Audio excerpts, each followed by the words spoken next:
First item is the approval of the minutes from the May 12th meeting.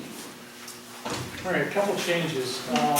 Under public forum, on page 2, number 1, says Jamie Clayton presented a petition from 60 residents of Grafton opposing construction of the public restrooms at Red Hawk Park. The petition actually reads, respectfully request that our Grafton city leaders do not consider the use of public funds to construct the public restrooms at Red Hawk Park. So you need to put in there with public funds at the end of the first sentence, because I'm assuming they would be okay with it if there were a grant. The second item I think should be added on page 3, under number 4, number 3.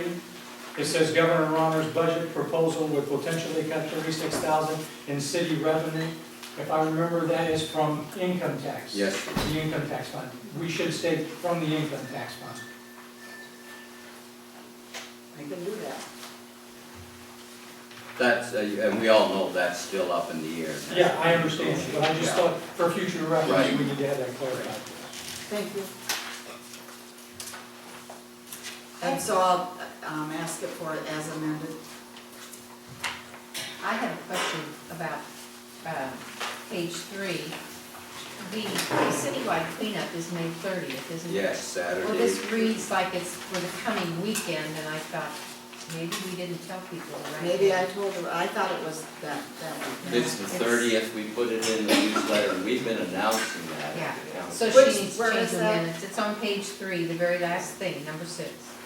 I'll comment on them later, but Yeah. we're gonna have the dumpster today. May 30th? Yes. Yes. Okay.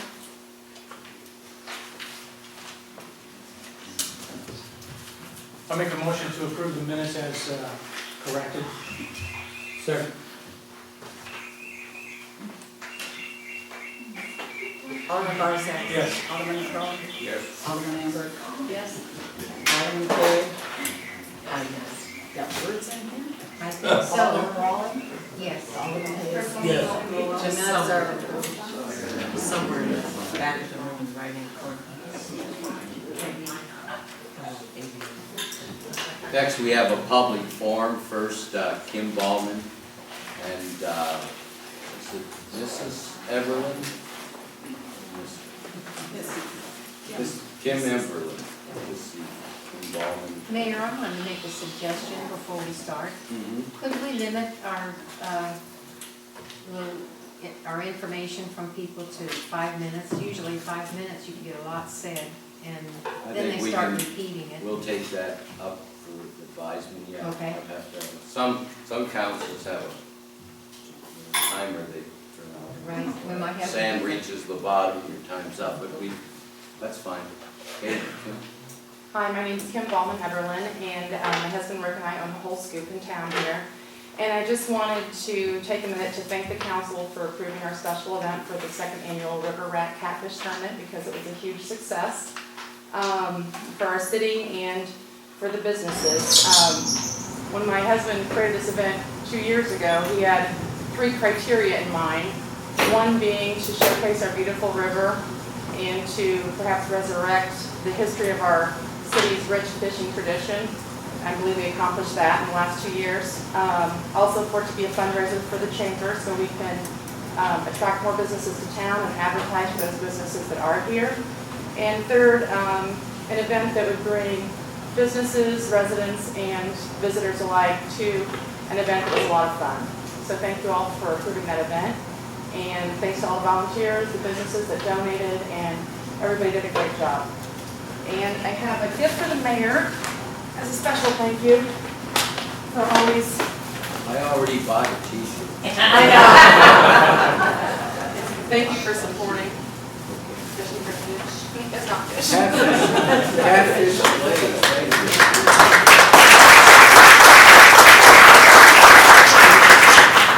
I had the job of, what did I do, pull a cord that set a cannon off, and I jumped and didn't expect it to be loud. Anyway, thank you. We appreciate all the people who volunteered. There were, a lot of times, you don't always get recognition, but I know there were a number of people down there that worked during the day, there early in the morning, appreciate all those who give their time to help Grafton move forward. So thank you, and thank you for the gift. Next, Jerry Allen.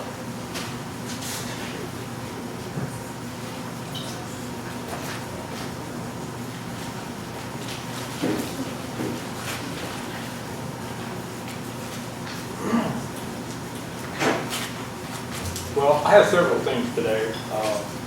I have so many that Emily just told me to talk about where I want to. The first thing I'd like to know if we could get fixed is the launching ramp there by the ball diamond. That's the best launching ramp in town. It has a breakwater so you can take off and on without having to fight the current. And it's been graded away for so long that the concrete ramp is actually sticking up where it tears the lower unit off your motor. So they need to fill that in and kind of smooth it out a little bit there. We can take care of that. That's not a major issue. Okay. I never knew how many people used it. I knew there was a concrete slab there, but that's good. People are using it. A lot of Grafton residents use it. Now he's letting the cat out of the bag. But we'll fix it. Well, and I see that, can we get the street lights fixed? I brought that up at a meeting 3 months ago, and all it requires is just that somebody turn a work order in their hammer and get that I've asked fixed. that to be taken care of, and I'll double check on that to see why. Okay, well, the one in front of our house goes out whenever the air conditioner comes on, and the one back of our house is bent, and the one at the Rotten Apple is still out. That's where I about hit that lady that night. That is a very dangerous area. We've almost hit someone as well. It's a blind spot and the light's out. I did too, and it was Mary Lou's big. I suggest we get that. I will act on that tomorrow and find out where we are with that. And then, That would have made Alderman kills the city clerk. That's pretty drastic. Yeah, It was scary. okay. now, I see that we have the big truck back at the marina park down there. What's the story on that? I can That's not answer supposed to be there. that. He did not have approval of anybody except himself. Chris Sullivan said they were going to warn him, gave him so many days to move it, and if he didn't move it, we were going to have it towed. I mean, that's been an ongoing problem. We keep telling him you can't park that in Grafton, but for some reason he moves it from one location. But the police have already investigated that, talked to the owner. Maybe when Chris comes in, he can tell us how much Who time he owns has that, left. Tom? I've seen it parked It- down by I the can't old even water tell you line. his name. It was parked down by that See concrete. it's something. Sid Mental. That's right. Yeah, I don't know who he is, but I talked to him one time. I had to meet him. I said, you cannot park that. It's a violation of our ordinance. You can't, but he keeps, so, you know, the only thing we can do, we'll take the drastic action of having it towed out of here, and then he can deal with it. That's our opinion. Chris' Okay. opinion. Now, I see that the marina now is using that area down around that building for a commercial advertising. They put that big sign there. Well, that sign's going to Jerseyville. Well, they better be taking it to Jerseyville then, because it's been there for 2 weeks. I understand it was just sitting there. It's not erected, but that Huh? it's, Boy, they put it up on poles, it's sitting up where you can read it from the highway. I'll go down and check again, but I asked Joe about it. He says that's not going to be placed in Grafton. It's going to, for businesses he owns in Jerseyville. Okay, I well, think it says what, something enterprise.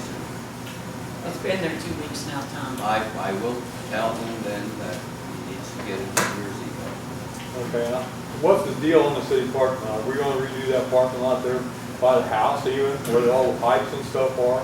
No, I can tell you this, that Mr. Wickenhauser will report.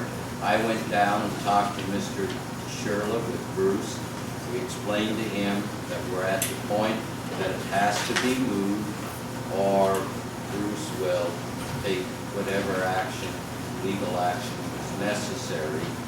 to have it removed, and he agreed to move that, but I think I'll turn that over to Bruce and he can give you the details. But when I left, I was left with the impression that he would do that.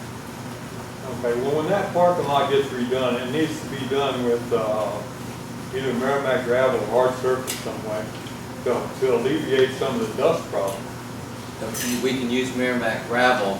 You can't oil and chip it. I made an error when the parking lot was done initially. They oiled and chipped it, and Paul Osmond said, "Who approved that?" And I said, "I did." He said, "You shouldn't have done that, but I'll let it go." But I can't, now that I've made a mistake, we can't continue to oil and chip those. Well, that dust down there, Sue and we buy furnace filters that are supposed to be good for 3 months, and they last for 3 weeks. We can't open a window, it's awful. I will, we can put Merrimack gravel there, that's the only thing we can do.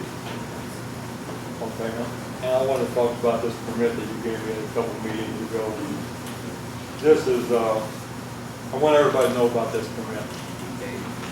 Sue and I went to the zoning board meeting on Monday night. And we were told at that meeting that they were going to bring it up and have the council vote on it. When was this, Jerry? What date? That would have been the day that they wrote this permit, or the That day was in before. 208, wasn't it? Yeah. Okay. Anyway, Mike Arnold was on the committee, and he told me that they were going to vote on it the next day at council. He was going to bring it up at council to try to get a vote on it. So the next night when I came to the meeting, Mike Arnold was sitting there, and I said, "You're going to ask about a vote on that permit?" He said, "They already have a permit. And this is the permit." But the zoning board didn't vote on it, the city council didn't vote on it. It's got Joe DeShirley and Dennis Day's signatures on it, are the only 2 signatures on it. It wasn't witnessed or notarized or anything, just a piece of paper. But Day was the code enforcer, or he had the job with Mr. Wickenhouse. So he's the one that I don't know Dave personally, but that's what his position was back then. Well, I know that nobody voted on it. It was just behind closed doors. Here's your permit. I can't respond to that, it was too early. Jerry, you got copies of that to the alderman?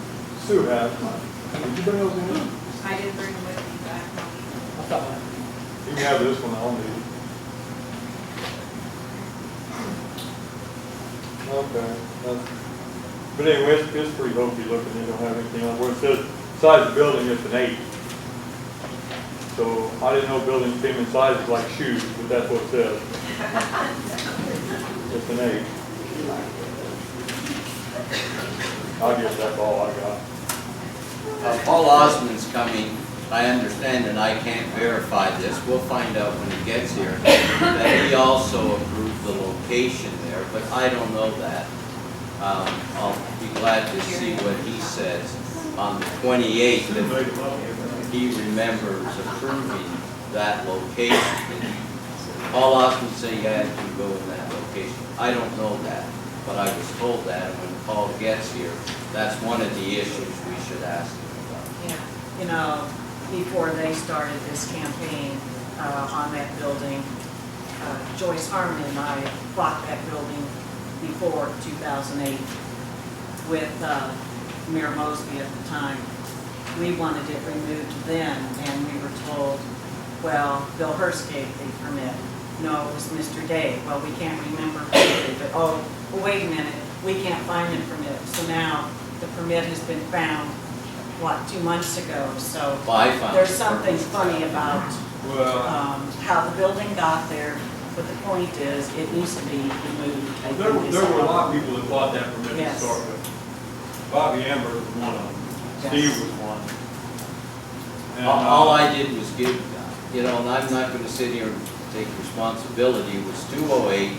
He has a permit that was signed by Mr. Day, who was the person in charge. We have our copy, I understand that came from the marina owner, and not from our office. That's here. where I got it from him. I could not find a copy in our file. Well, don't those permits have to be updated every so often? Not when No. you get a permit. like It's he did forever, for huh? them. Well, I assume it is. Well, what do you think, Mr. Attorney? Again, I know nothing about this 2008 issue, except I can tell you if it's a building permit is good for a defined period of time within which you have to build the building. Once you build the building, there would be no reason to extend the permit. But it's a portable building. I don't know anything about it. I'm just answering the question. A building permit lets you erect something A specified time? You know, within a beginning of specified the- time, yes. When you have thought that the permit would have sunsetted along with the lease on the property that's on? Again, on this specific issue of what the building is and where it sits, I'm not up to speed on that, Jerry. It's sitting on city property right now. Sitting on city property, it can't be there to begin with. That's been my point all along. Legally.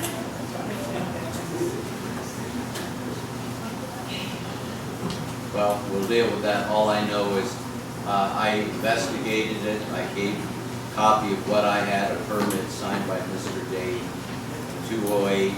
I'm waiting to see if Paul Osmond recalls or remembers approving its location there, and I can't comment on that. I've done what I could do.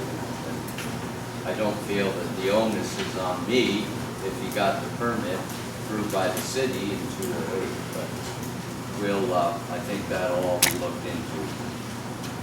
Okay, now, I don't believe Mr. Plummer's here. Is Lee Plummer here? Okay. Pardon? Well, he He called called, this afternoon. yeah, and, Or described. yeah, wanted to be on the agenda, but he isn't here, so we'll just let that go. Now we'll move on to the treasurer's report. Bob Smith. Ask council approval of the invoices that were reviewed this evening. Motion to approve, basically. Jim, do we have to have a second before I can amend that? Yeah, let's get a second. We have a second, Alderman Carey. I'd like to make a motion to amend that we approve the payment of invoices with the following change. On page 7, the dredging will be paid from Fund 30-510, not from the TIF funds. Can you give me that number again? 30-00-510.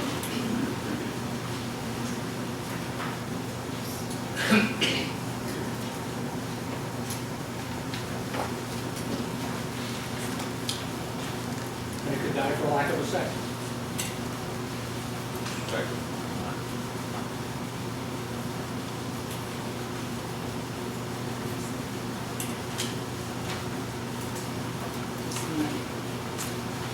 Alderman Barisek. Yes. This is on the vote on the amendment. Alderman Crum? Yes. Alderman Amber? Yes. Alderman Carey? I'm getting used to this. Alderman Rowe? Yes. Alderman Hayes? Yes. The amendment is approved. I want to renew a motion to approve the motion as amended. Steve, did you want to do that? So moved. I'll second.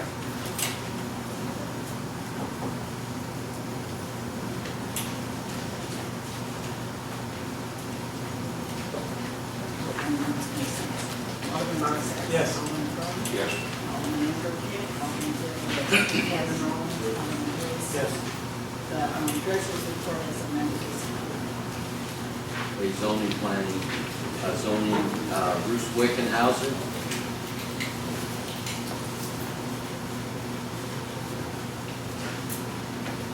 The zoning board or planning commission really had no activity right now. As far as current activities, the mayor and I met with Joe Schroeder last week one day, I don't remember what day it was, about the dredging equipment, trailers, and I think that's about it. It's on the public. What was ever on that lot? What's ever on that lot, I think everybody knows where it is. Joe was very cooperative. He said that he knew the stuff was there. We walked around the property. We found a place for it. that he can store that I think will suit everybody, be out of sight. He can still get to it. The issue with the pipe is he has to drag the pipe with a tractor, he can't just pull it out of there.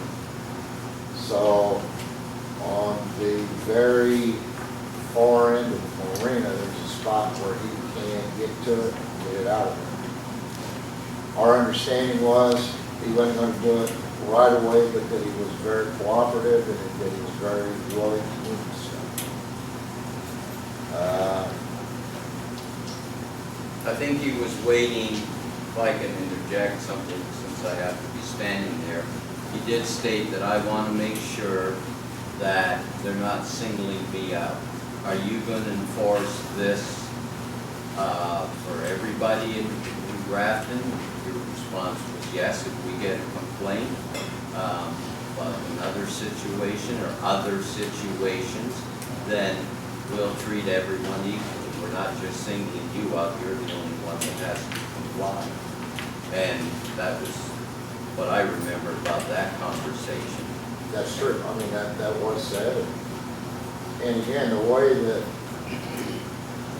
I mean, the complaints that do come in normally go to the mayor. Nobody calls me personally.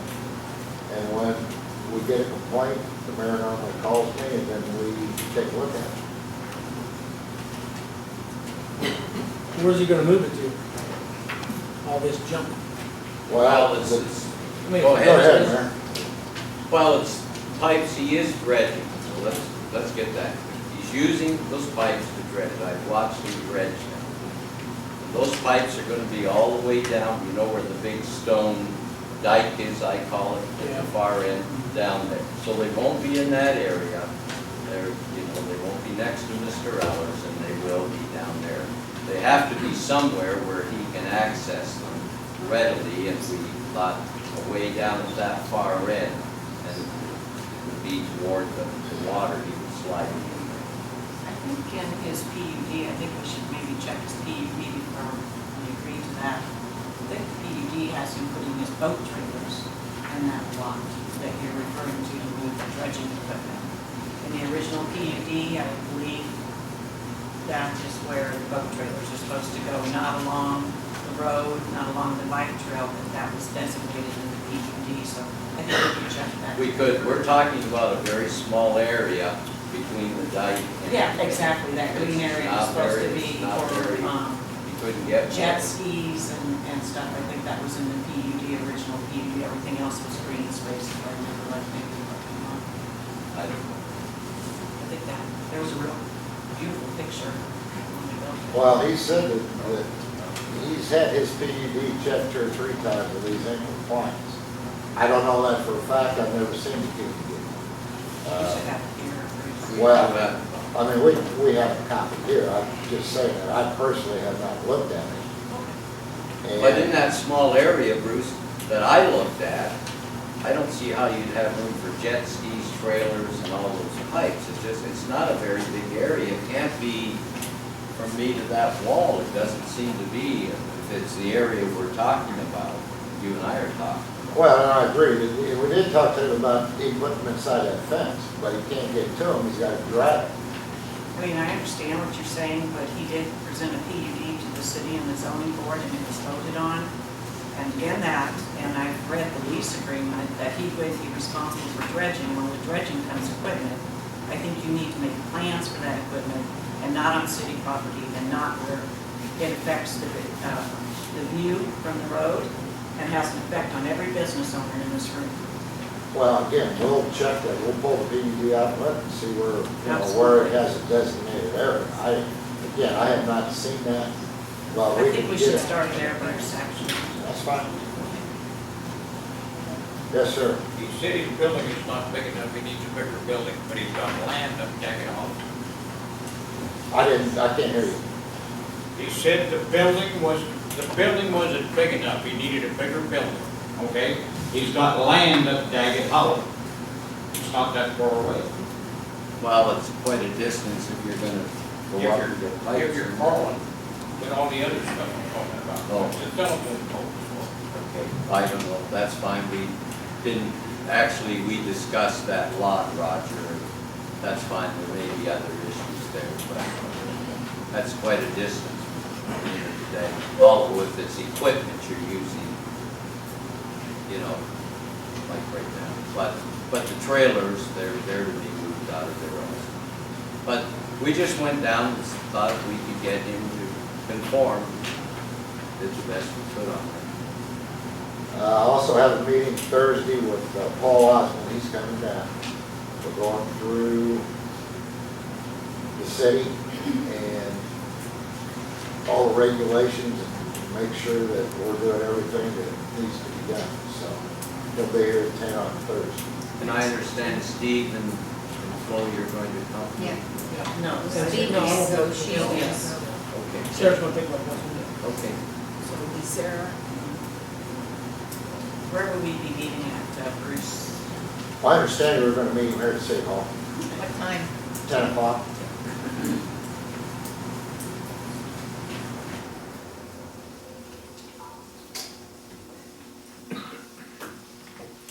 Is that, any questions or? Where are we in regard to 203 East Main? Have you approved, has that all been, 203 East. right next to Rubel's? That's Lorton's building he demolished. Last time I talked to Jeff, he was gonna get that stuff cleaned up. How long ago was that? I want to say a month, maybe 6 weeks. You built a fence there. Did you issue a permit for him to No, build I that did not. fence? I talked to him about the fence. I believe it was put up as a safety factor. Safety issue, and, yeah, I mean, it looks good from the street, but as far as giving him a permit, to put that up, no, I didn't do that. Well, we need to put the same type of fence that's on the other side of Rubel Hotel where the building was demolished over there, so at least we have some consistency. Because even next to Singer's, there's a wrought iron fence. So we need to, and I don't know whether that would be a city expense or what, but that needs to be, it needs to be taken care of because a wooden fence right there on Main Street just isn't going to cut it. I think that Jerry, and I know I'm interrupting at times, but I tried to interject myself to talk to people along. Bruce said he was going to start construction. We said we needed a deadline on that. And if we don't have a suitable deadline, then it's my understanding, Bruce, it has to be backfilled. All that debris has to come out of there, it's gotta be, I mean, it's absolutely not right the way it is right now. Yes, sir. You talked about the fence being a safety factor. When you look at the brick wall he left, it's not stable, it's leaning. Anybody really bounces against that, they're gonna be down in the basement. You need to look at it. You know what I'm talking about? Yes, sir. Okay. Has anything been done in regard to the sidewalk that was cracked as a result of that? Because all the city did was put a barricade across the damaged sidewalk. Is that, I don't know anything about the sidewalk, I mean, I really don't. there's an I-beam laying out there too. What's the status of the I-beam? Is that part of the demolition or do we just lay I-beams around on the sidewalks? Well, again, I mean, he's got a responsibility down there to do it. I mean, if he doesn't do it, then the alternative is to give him a summons and take him to court. We haven't gotten that far with it. I mean, if that's the road you want to go, we can sure do that. It's time to issue citations. We can do that. You sure? Yes, sir. Okay. What about Wren Court? Ryan Court, Let's back up just a second. For the benefit of the new members, when you want to do that, I would suggest make a motion, get a second, vote. Because again, we've had that discussion of one alderman sometimes tells an employee do this and the other alderman says don't do that. So a consensus of the council is what is best. Are you talking about issuing a citation? Is that what you're asking? If you're wanting a citation issued for that particular problem of an incomplete demolition, make a motion that Bruce be directed to issue a complaint. I make a motion that he issues a complaint because it hasn't been cleaned up in a timely manner and it hasn't been done. Time has ran out. Second. I'll second that. So the motion is directing Bruce to issue a citation about the incomplete demolition. Ma'am, I have a question. Isn't that within your authority to issue that citation? It Isn't would, that, I'll go ahead if I may. It is within his authority, but again, I met with Bruce and the police chief for 45 minutes before the meeting, trying to get what is Bruce to do. My understanding is Bruce has always viewed his job as responding to a particular problem. So if the mayor asks Bruce to come meet with the mayor and Jeff Lorton at the site and discuss the problem, if the man gives an explanation which the mayor or the council should find acceptable, like, you know, my dog died, but I'll go out and take care of it next week, you don't issue a citation. What you've now done in this motion is made it very clear that it is the will of the council that he issue a citation for the improper demolition. But Bruce is not a full-time employee. He only responds to direction from the city, which has traditionally come through the mayor, police chief, or occasionally myself. I think for the aldermen to become involved, it's best to have a consensus so that we know, you know, the mayor doesn't disagree with himself, but 6 aldermen may not be in agreement on a given course of action. Here you've said, we are in agreement, go do it. It'll be done. Okay, on a letter dated February 2nd, 2015, from Bruce Wickenhauser, it states to Mr. Lord, after inspection of the property fronting Main Street in the city of Grafton, a violation was found according to the city ordinances. A demolition permit was issued for this parcel. The complete removal of all debris from the demolition of the building is required by code. The site must be cleaned and cleared within 45 days of receiving this notice. Okay, he's already given a notice, he has to clean it. If he hasn't got it cleaned up in the 45 days, and again, this was dated February 2nd, then he should have the authority without us having to tell him to go ahead and start the procedure. He has that authority.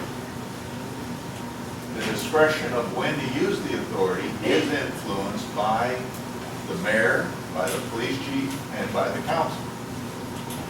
So basically what you're saying, make sure that I understand this, and I do realize we have a motion and a second on the floor, but if I understand what you're telling us then, is that the city council will now have to make a motion every time we want to have something enforced? No.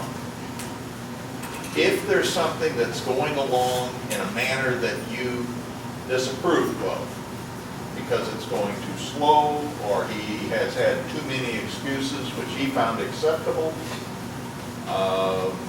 or perhaps you disagree with the policy the mayor has outlined to Bruce, you have the ability as the corporate authorities to step up and say, we don't like the way that's being handled. On the other hand, can he take that action as a zoning administrator? He could.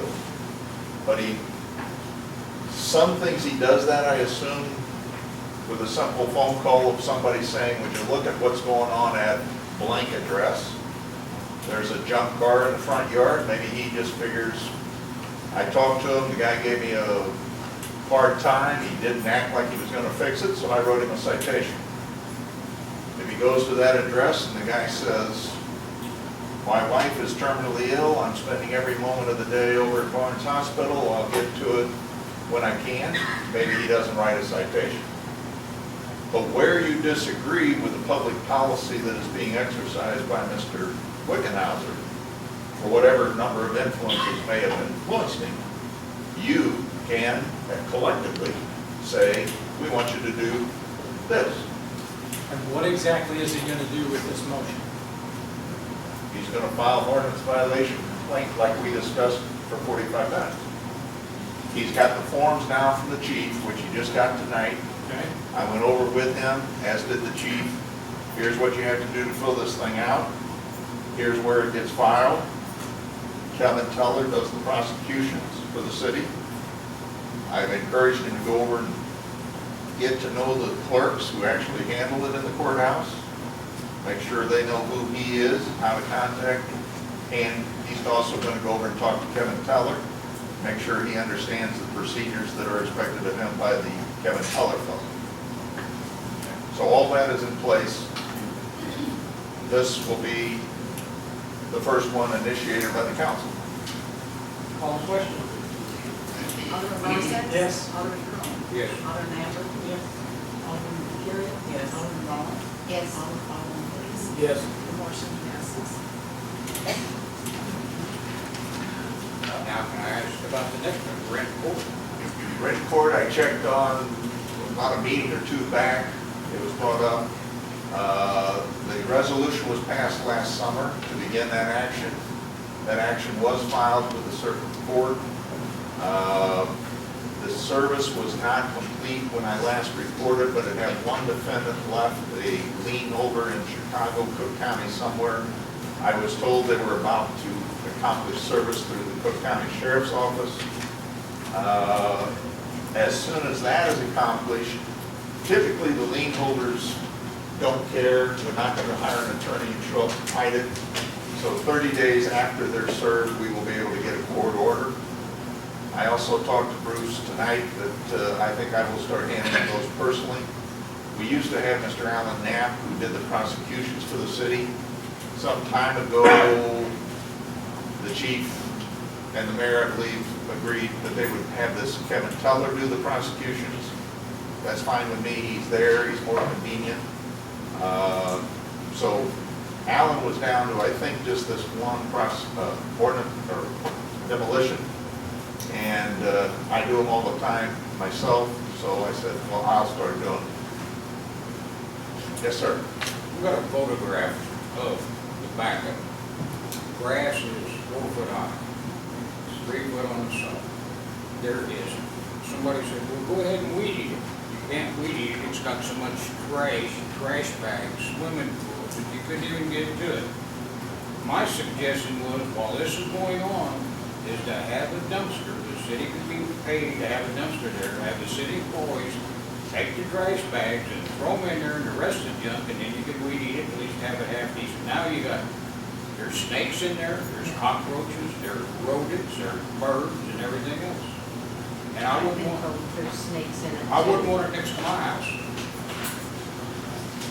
I did tell, this is some time back, Dickie to go and cut it, Roger, weed whip it. That was probably before it got this high. You can't even weed eat it with all the trash Yeah, bags in well, it. I didn't go around the back. I just You said, should. I know we're not going to be able to do it tomorrow, but I will remind Bruce, when it's time to demolish that structure, have a bulldozer clear that lot as part of the demolition.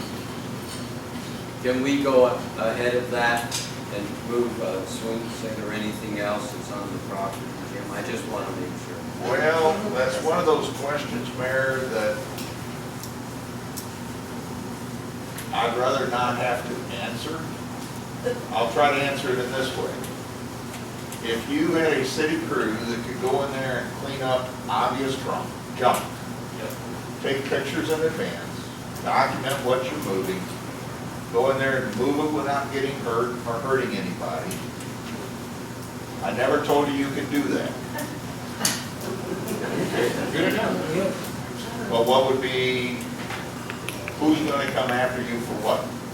Well, I'm just asking to make sure. There is also a way, but it's a little more of a difficult bureaucracy. The city can file a citation for a nuisance, get permission to go on, and put a lien against the real estate for the cleanup.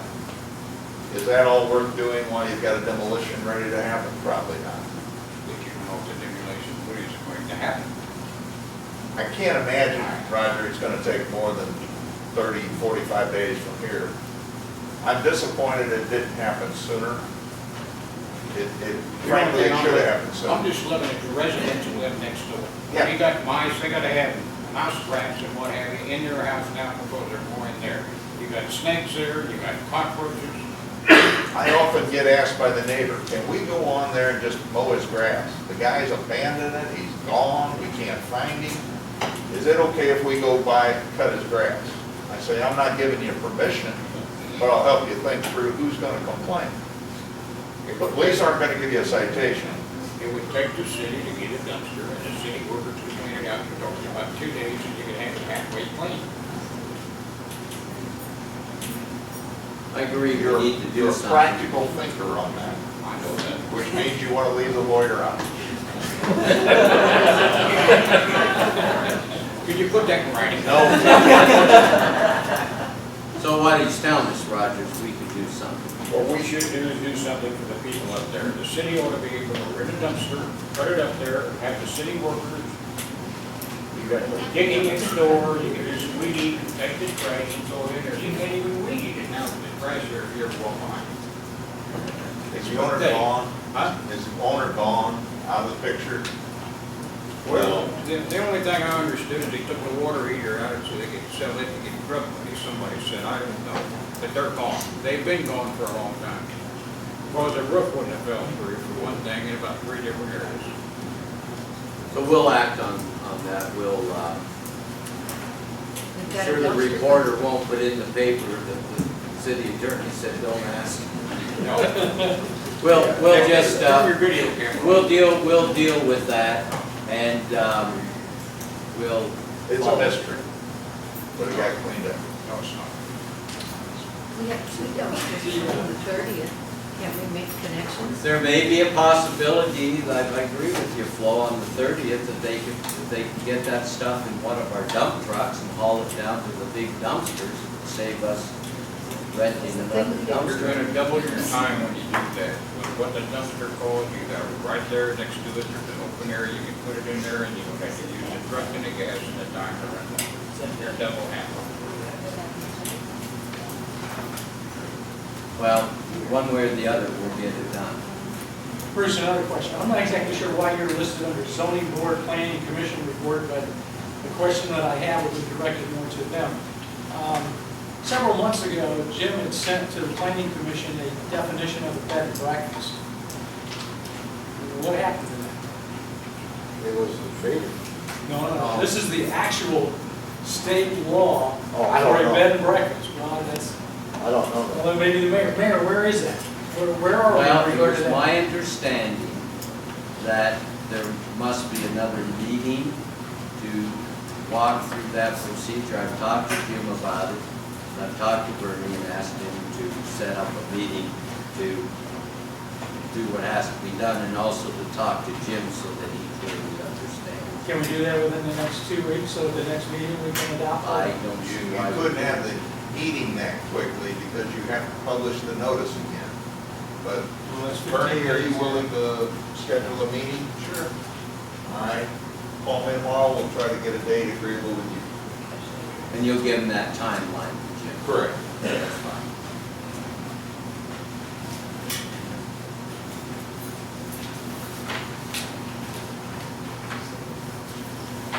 Will you be staying for the rest of the meeting? Yes, sir. Any other questions? Don't know what- I should ask you about, Jeff's here. Is there a certain distance that those big rocks that he has on his lot next to the park where the children play, is there a certain distance that he's supposed to be from the city line with those big rocks? Not to my knowledge, I mean, it's not a building, it's for rocks.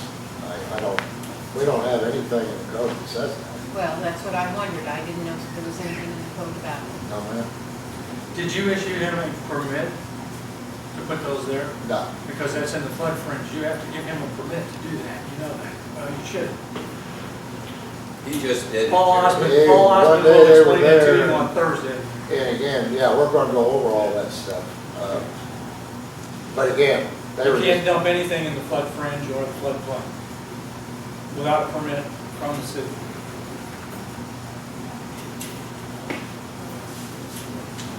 It was done, and that was another, I asked him what they were for, and he said, landscaping and a water fountain, but I don't see that being done. So that's on the 28th that we dealt with.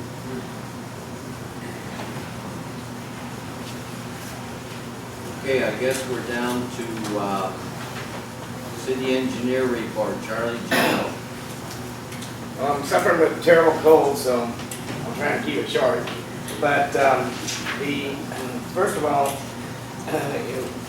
the council elected to have me review the zoning update and recommendation for selection. I think before you, you have copies of the 3 proposals that were received for the zoning update map. I reviewed those, and in your packets is a recommendation. 4 people were submitted, requested to submit, 3 did. They were from Keith Moran Economic Development, John Battaglione of PGAB, and Thomas Wilby, a city planner who used to work for SwimPack years ago. And it is my recommendation that you first negotiate an agreement with Thomas Wilby as the first person to begin negotiations with, and then if you can't meet it, come to an agreement with him, then you would go to the second person. So, which would be Moran. But first of all, we start with Tom Wilby. Are there any questions on that? And he proved to be the most economical. I think he would do the most economical job for the city. If there's no need to table this for new people to read We things. need a motion, don't we, to proceed this? I would like to make a motion that we go with Tom Wilby, who's worked with us before, Yes. and his cost here, his estimated cost is $24,000. So you see what it runs. Is that Jeff eligible? I honestly don't know off the top of my head, Mayor.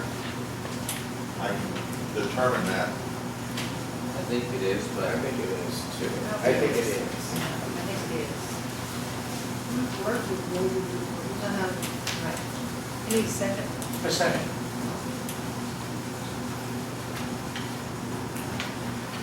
The motion is to negotiate with Thomas Wolby, W-O-B-E, to update the Comprehensive plan and comprehensive zoning. plan and zoning.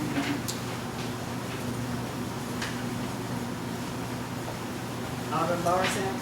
Yes. Alderman Cole? Yes. Alderman Ember? Yes. Alderman Carey? No. Alderman Rollin? Yes. Alderman Hayes? No. Okay.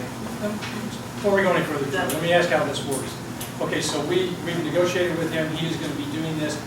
Does he work with our planning commission? Does he work with the council? How does he work? Generally, he works with your planning commission, and then the planning commission comes up with the, how they want the vision of the city to be, and where the zoning areas are, and how you want to grow, and what details you want the town to have. And then that has to come to the council for review and approval. Jim, as I understand it. But I think he generally holds public meetings, so Well, that you that's get what I was gonna everything, ask. public These have to has be public participation. meetings, so that council members could attend those meetings if they so desire. Right. As well as anybody in the The Open public. Meetings Act applies, there'll be notice posted, so if you all showed up, you all wanted to comment, it would not be a violation. And then when you- He worked with us in the past. Right. And then if you, before the, see, a comprehensive plan becomes a legal document, as well as a zoning map. And then there has to be very detailed public hearings that they present the plan. And then that plan has to be reviewed, commented on, for or against, and then the city council, at some other meeting, will take a vote on whether to approve it or not. It has to be approved by an ordinance. Yes. So there is a lot of interaction. And it'll take about a year to go through. Maybe fast tracked if everything runs smooth, but generally these things take some time. Second Street storm sewer The system. motion passed, by the way. Okay. Second Street storm sewer system. I was asked to give a little history behind that. That I have a letter to the mayor and city council members on that. It was in your packets. Understand? It was first considered that possibly with the alignment of the bike trail in the alley of Second Street, that this might be included with that project. I might add that based on the public hearing on the bike trail, that we were directed to put the bike trail back where it was originally planned and shown on the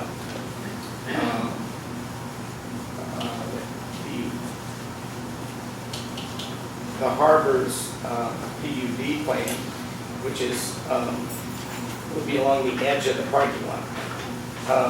So that requires that this project be done separately, and that the project, I understand there was a consent order entered into with IEPA due to a lot of erosion coming off the hillsides, and a complaint was filed. And as part of that complaint, I understand the city agreed to install this storm sewer that would intercept a sewer that discharges into the harbor. And that's the history I know of this project. I got a question. Yes. I think we discussed this at the last meeting, and is this the same place we told that we received a phone call from Lisa Madigan and said, you have to do this? And I asked for the court case before we spent $23,000 on. And so now you're saying we've got a complaint filed. No, that was through, it was filed with EPA, and Lisa Madigan entered the consent. Do you have a copy of that? No, I do not have that, and I've Can never seen it. anybody produce this document? I do not have it. It's got to be filed somewhere, doesn't it, Jim? Mr. Roth, do you have a copy of that? I know Ben Allen, the defender. Mr. Roth has to pay $5,000. I'll Ben Allen, see if he has a copy. I asked Joe about it, and then he had two. They were about this thick, and it had the case number, you know, about the EPA and Madigan. It's just, maybe I can get it to Jim for him to review. I went through it a lot of legalese. I am telling you that I will call Lisa Madigan then, because that's how I found out about it. She called me and said that had to be done. I don't, apologize for putting you on the spot, Dave. You were involved in that. Do you remember, was the city of Grafton a party to that whole litigation that was going on? No, I have no clue. Okay. I've been told they were not. Okay, well, before we, But I also recall at the time, trying to solve what is the ultimate problem, Charlie was trying to do the sewer and get it basically paid for as part of the bike trail program. Correct? Right.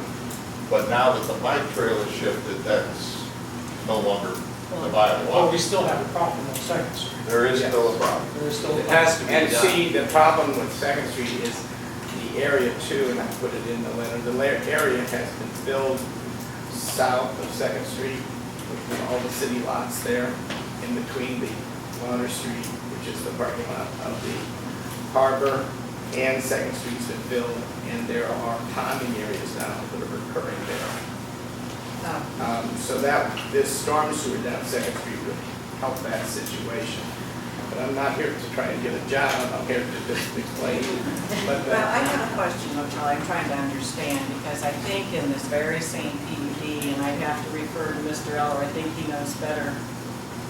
Were there supposed to be catch basins for all of this? Oh, yeah. It wasn't the drainage then plugged up, and there was a lot of things going on, and now I think the city's paying for this, I'm just trying to figure it out. the PUD showed the storm sewers where they're constructed today. The discharge into the harbor. That's how they were in the beginning, weren't they? None of the elevations were ever correct to start with. The original picture had 4 catch basins that were 427. There's nothing down there that's 427 that was never brought up to where it's supposed to be. there's only one catch basin, and it's at 423, and then there's a pipe run underneath the road down there by the Kahuna. That's all they did. Okay. So none of the plan for the marina was followed. Charlie, I think we'll follow up so that I can explain the phone call I will have myself if I need to get Jim to intervene. Call the state's attorney, or the attorney general, excuse me, because they have this case. Thank you, Charlie. Okay. One other question I want to get, okay? At one time, we were talking about raising that 18 to 24 inches. Second Street, yes. Can we raise anything within the floodplain without FEMA approval? You need to have FEMA's approval for pretty much anything, but there's certain, I've seen it done back and forth. I mean, I've seen the Tri-City Regional Board District. But this is probably something we need to ask Paul Osmond huge about when he's bills. here on Thursday. Yes. I mean, there are huge bills that can be put against the river. You see them all the time. There was another item you were supposed to find out about, and that was separating the bike trail from the track. Now, and we did attend the bi-monthly meeting. We got on the agenda, and the plan for going down putting the bike trail back against the edge of the parking lot where it was shown on the PUD is approved, and we're going to change the plans to show it there. They, however, did want us to put there will be reflectors and these givable, not barricades, but they're ballards, that flexible ballards along that route, so that it designates where the bike trail is, and the people can't park on it. Okay? So that was a major accomplishment. Another point, if I can go further, I was given the commission to look at that culvert on Daggett Hollow to see if it was on private property. All our research after getting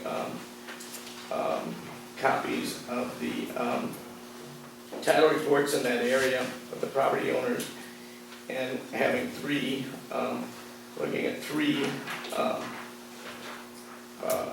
engineers, surveyors, documentation in that area, it's pretty safe to assume, not assume, we're saying that is on private property, that culvert. So that was what we were at. Did you have a Corps of Engineers suggestions on that? I understand that the Corps of Engineers looked at Daggett Hollow and gave you a recommendation on what it should be. It would have to be widened so that there's no rise on that culvert, and the way it is right now, there is a rise caused by that culvert. Anytime you put a culvert in a stream, you're backing up water to a certain extent. And anytime you back up water more than a tenth, that is technically not supposed to be done. Instead of a single vessel, if you could put three together, It would have to be totally redesigned and removed. And my question was, did the city have any rights to do that on private property? Okay, so if I understand you correctly, the city at one point created that problem, and now we find out that's private property and we never should have ever touched it. That would be my opinion, because you had an Ozark Creek crossing before. Does anyone know when that was done? Bobby, do you know? No, it was mayor. Oh, would be. Because I don't. Yeah, I do. When was that done? Before Richard Mosby got out of office. 2 months before he got out of office? Yep. There you go. And I've The other been thing- fighting it ever since. The other thing you got with that stream is it's plugged. Dan, he's got land up there, Dave, Dave Castins, and he's got a dam basically built up there with wood and rocks and everything else. That's causing problems also. That needs to be removed. Is it further up Daggett Hollow? No, it's Yeah, that Right street. past, Yeah, it's past that up. but again, that's on private property. True. But if we created the problem, isn't it our responsibility to straighten it out? That would be Mr. question for your attorney. Yeah. You would have no right to go on the private property without an easement, even to fix a problem you created. So you would have a policy question for this board to try to determine how much is it gonna cost to go try to fix it? Do you wanna undertake trying to go fix it for some public purpose? I'm not sure, you've been out there, you understand it, Charlie, I do not. I'm not sure what the public purpose is. If the purpose is to address somebody, private people's, entrance and exits, I'm not sure that qualifies. But the first thing I would suggest is ask yourselves the question, or tell Charlie to give you the answer to, what would it really cost to fix it right? Do you want to go try to fix it? If so, you would have to negotiate with the owner, saying, here's the plans we would like to go do. Is that agreeable with you? We're gonna need easements. Once you go down that road, you probably also have now, well, it could be in the agreement. Are you going to have a future duty to continue to maintain it? Or once some defined improvements are made, you can turn it back over and say, we're done. Back to your original question, do you have a legal obligation to go back in there? I think not. But you haven't had to go on. That's a policy question.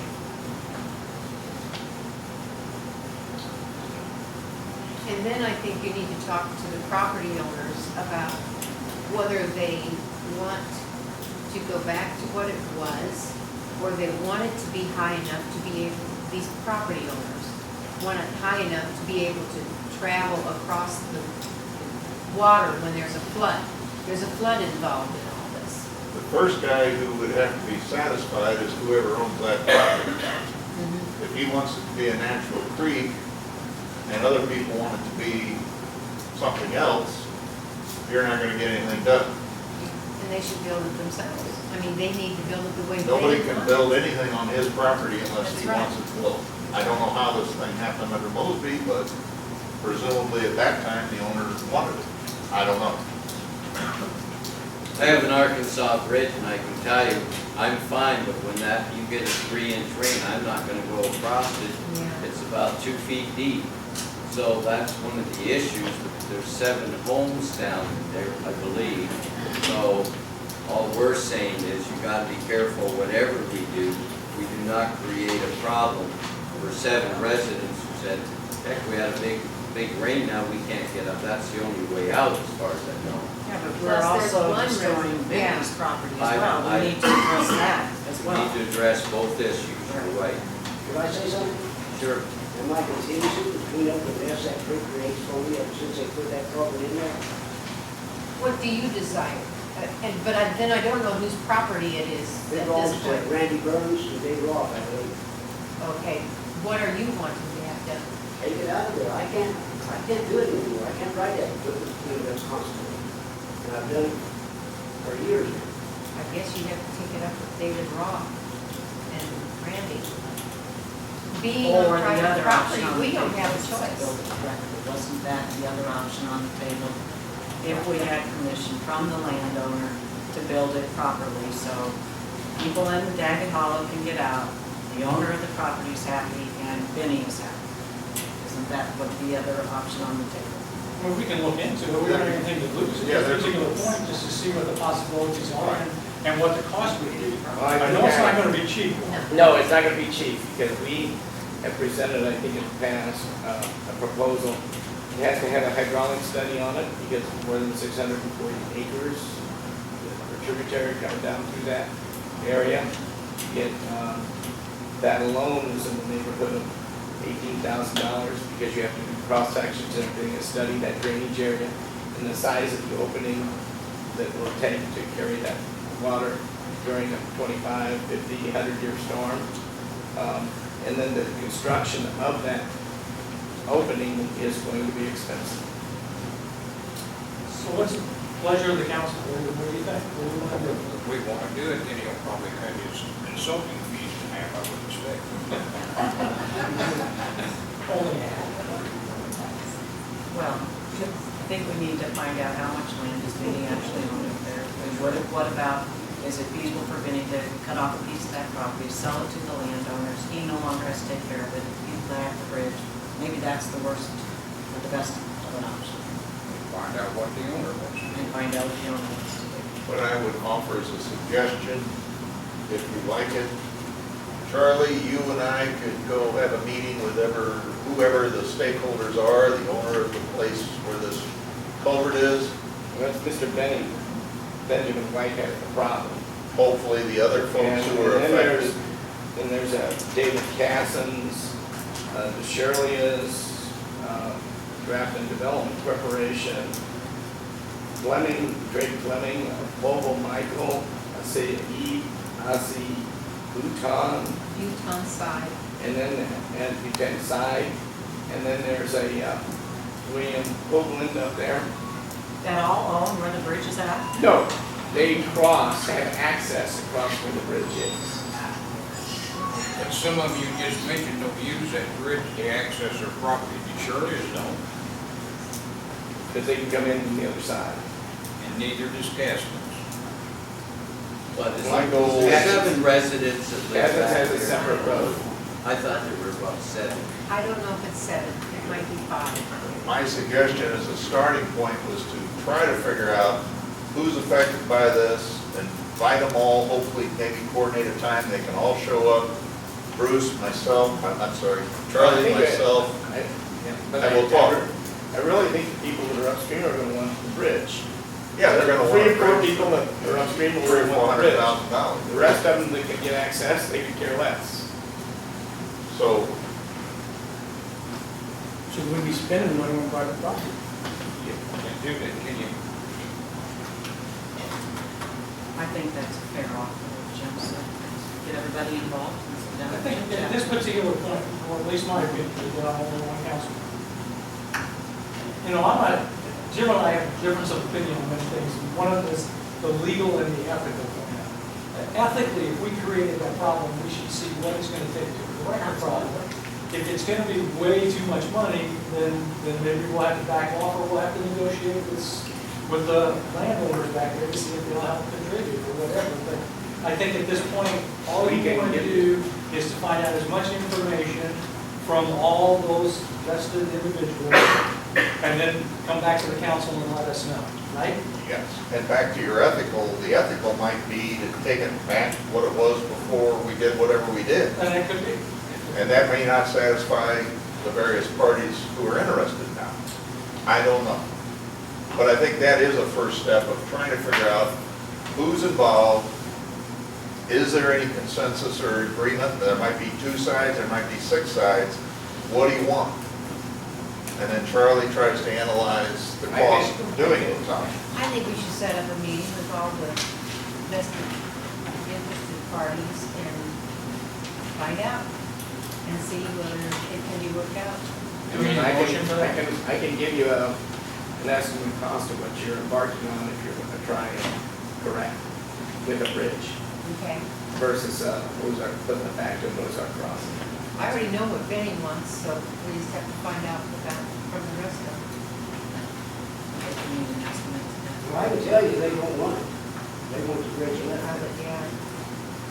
Well, Well, we need to look into it, Jim, so let's start at least some discussion. Consensus of that, and I'll ask Charlie if you will coordinate with Emily, give her the names of who all the people are you think are interested, and Emily tries to work the phones and find the best time and date when we can get the most people to turn out.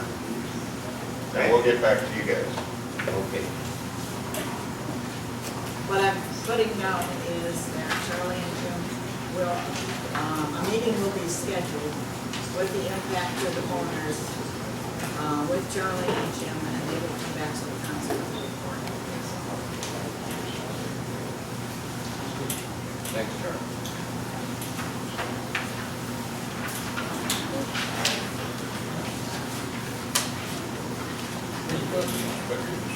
give us anything about the inspection of the Sycamore, Cedar, and Grafton Hills culverts? Oh, I'm sorry. Sorry. That is supposed to be, work has not started yet, but work should be scheduled within the next 2 weeks to begin on the inspection of those. Inspection, okay. Yes. Can I ask you a question about that? Talking to Tom Wright, he said that they were all inspected and photographs were taken in 2000, 2001, and they were given to City Hall for a comparison. Does anybody know where they're at? 2001, He said 2000, 2001. And he said photographs were taken of all of them.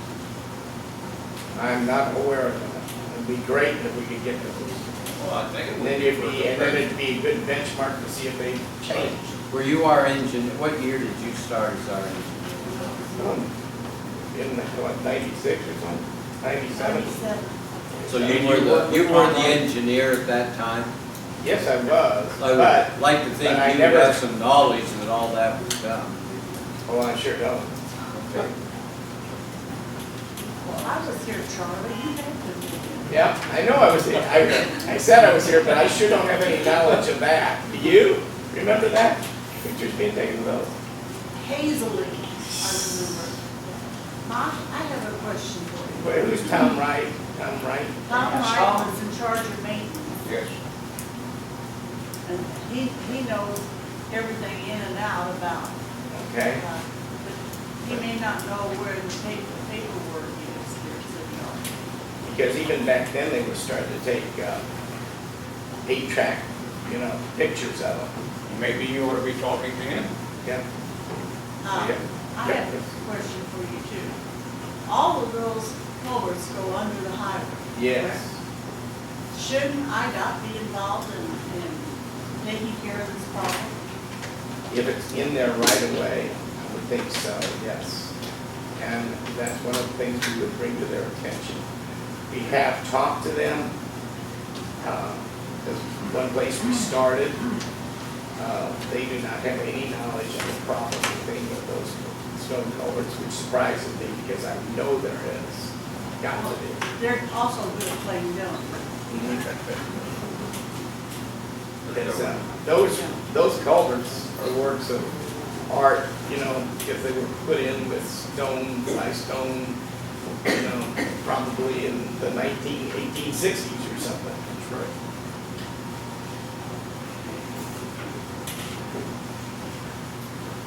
Well, I can get a hold You need to of talk Tom. Tom Wright, because I don't know where we look for something supposedly done in 2000. And can Emily get me his phone number, or I will get it. you'll get it to me? Get it right? 786-2315. Okay. 2315, That's the rubles. that's Google.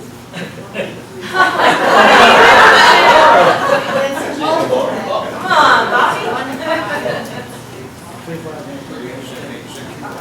Okay. Probably 786 is safe. I have to call him all the time. I thought I remembered this. Okay, you'll get it. Mary will get the Mary number will. for you. I think it's 3515. I will find it out and email it to you.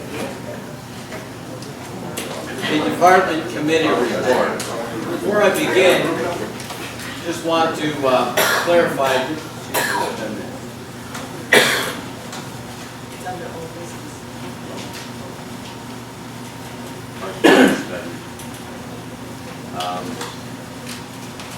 I did give this list out. I thought that rather than just say, okay, the ordinances, I can appoint these, that I would ask for input on that. And we have some input, but we have some questions. No, that's fine. I just want to see if we can move this along. Okay.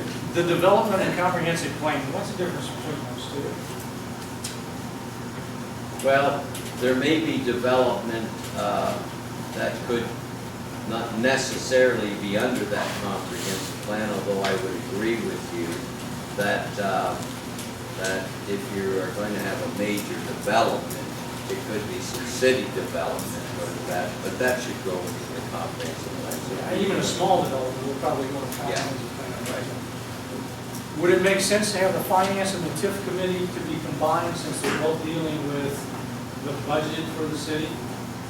that's very possible, although, and I'm not gonna debate the issues, I'm just saying if you have suggestions, I've already made it clear last week that if you write those on. This is not, these are not etched in two tablets that we're bringing down to the council. They're simply, have been following this for years, the list, and inherited the list. I'm not against changing that list or reorganizing during the list.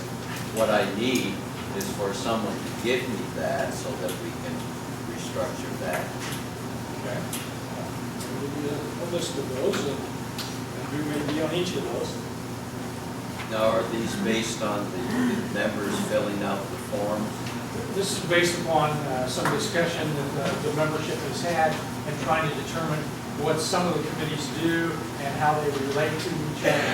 For example, the police department and public safety and health committee seem to sort of go together. Maintenance and public property seem to sort of go together. Chamber of Commerce liaison and public relations seem to go together. There was an interest, I think, on all of us being on the finance and TIP committee. There was also an interest of all of us being on the personnel committee. And as far as development and comprehensive plan, I think we should all be on that. If we're going to be doing any type of comprehensive plan, we need to be involved with what that plan is so that we all have a stake in what's going to be done. So this is a list that we're proposing for appointment. And I assume, Bobby, you want to stay on the visitor center committee? Not necessarily. I'm not sure anybody else wanted to be on it, so. I'll be on it with you. Now, but I can tell you this, Bobby wanted to stay with the police department. And there's no reason why Bobby couldn't stay. I mean, these are all subject to the Open Meetings Act, so you can have, as a matter of fact, all of us What can if be on she there. still wants to be the chair of that, though? Do I make the decision? Bobby's. The code provides that you will make the decisions. What I would recommend, Mayor, if this material has come back to you tonight, take it, consider it, think about it, maybe make phone calls to the aldermen and get back to them at your next meeting. I mean, so this was worked out by what, Jerry? How did this all come together? My contact with each of the other aldermen and what they wanted to do, and the changing of some of the committees so that they went together just a little bit better. Fine. On the back side, you'll also notice the other committees that we have. We need to replace someone on the Zoning Board of Appeals. Their term ended in December 2014. We have no idea who's on the Streetscape Committee. We have not elected a mayor pro tem with the newly organized council. I'm not sure who else is on the disaster board. I think the rest of them, tourism committee, we pretty well established that, Dinky committee, museum committee, adopt-a-lot committee, plan commission, and the zoning board of appeals. So yeah, if you could review all of these and let us know any changes or any deletions or corrections, we would appreciate that. That zoning board of appeals, I can tell you, sort of Bill Hurst was here. We had it. We never met. We met. We'd come down here and sit and look at each other and then decided, unless there's a reason, that sort of was always moved over to the planning commission, those issues. At least we assumed that. I'm not sure who else was on that with us, but I remember I was a member of that. I wasn't the mayor, but I was asked to be a member of that zoning board of appeals. We can, Well, if there are any corrections you want to make to any of that, I do know city code requires a zoning board of appeals and a right, planning commission. so we can take, add 2 people, or we have Rhonda Linda's email, I'll look at them. But I will tell you that I will review this and look at it, and I asked for your input.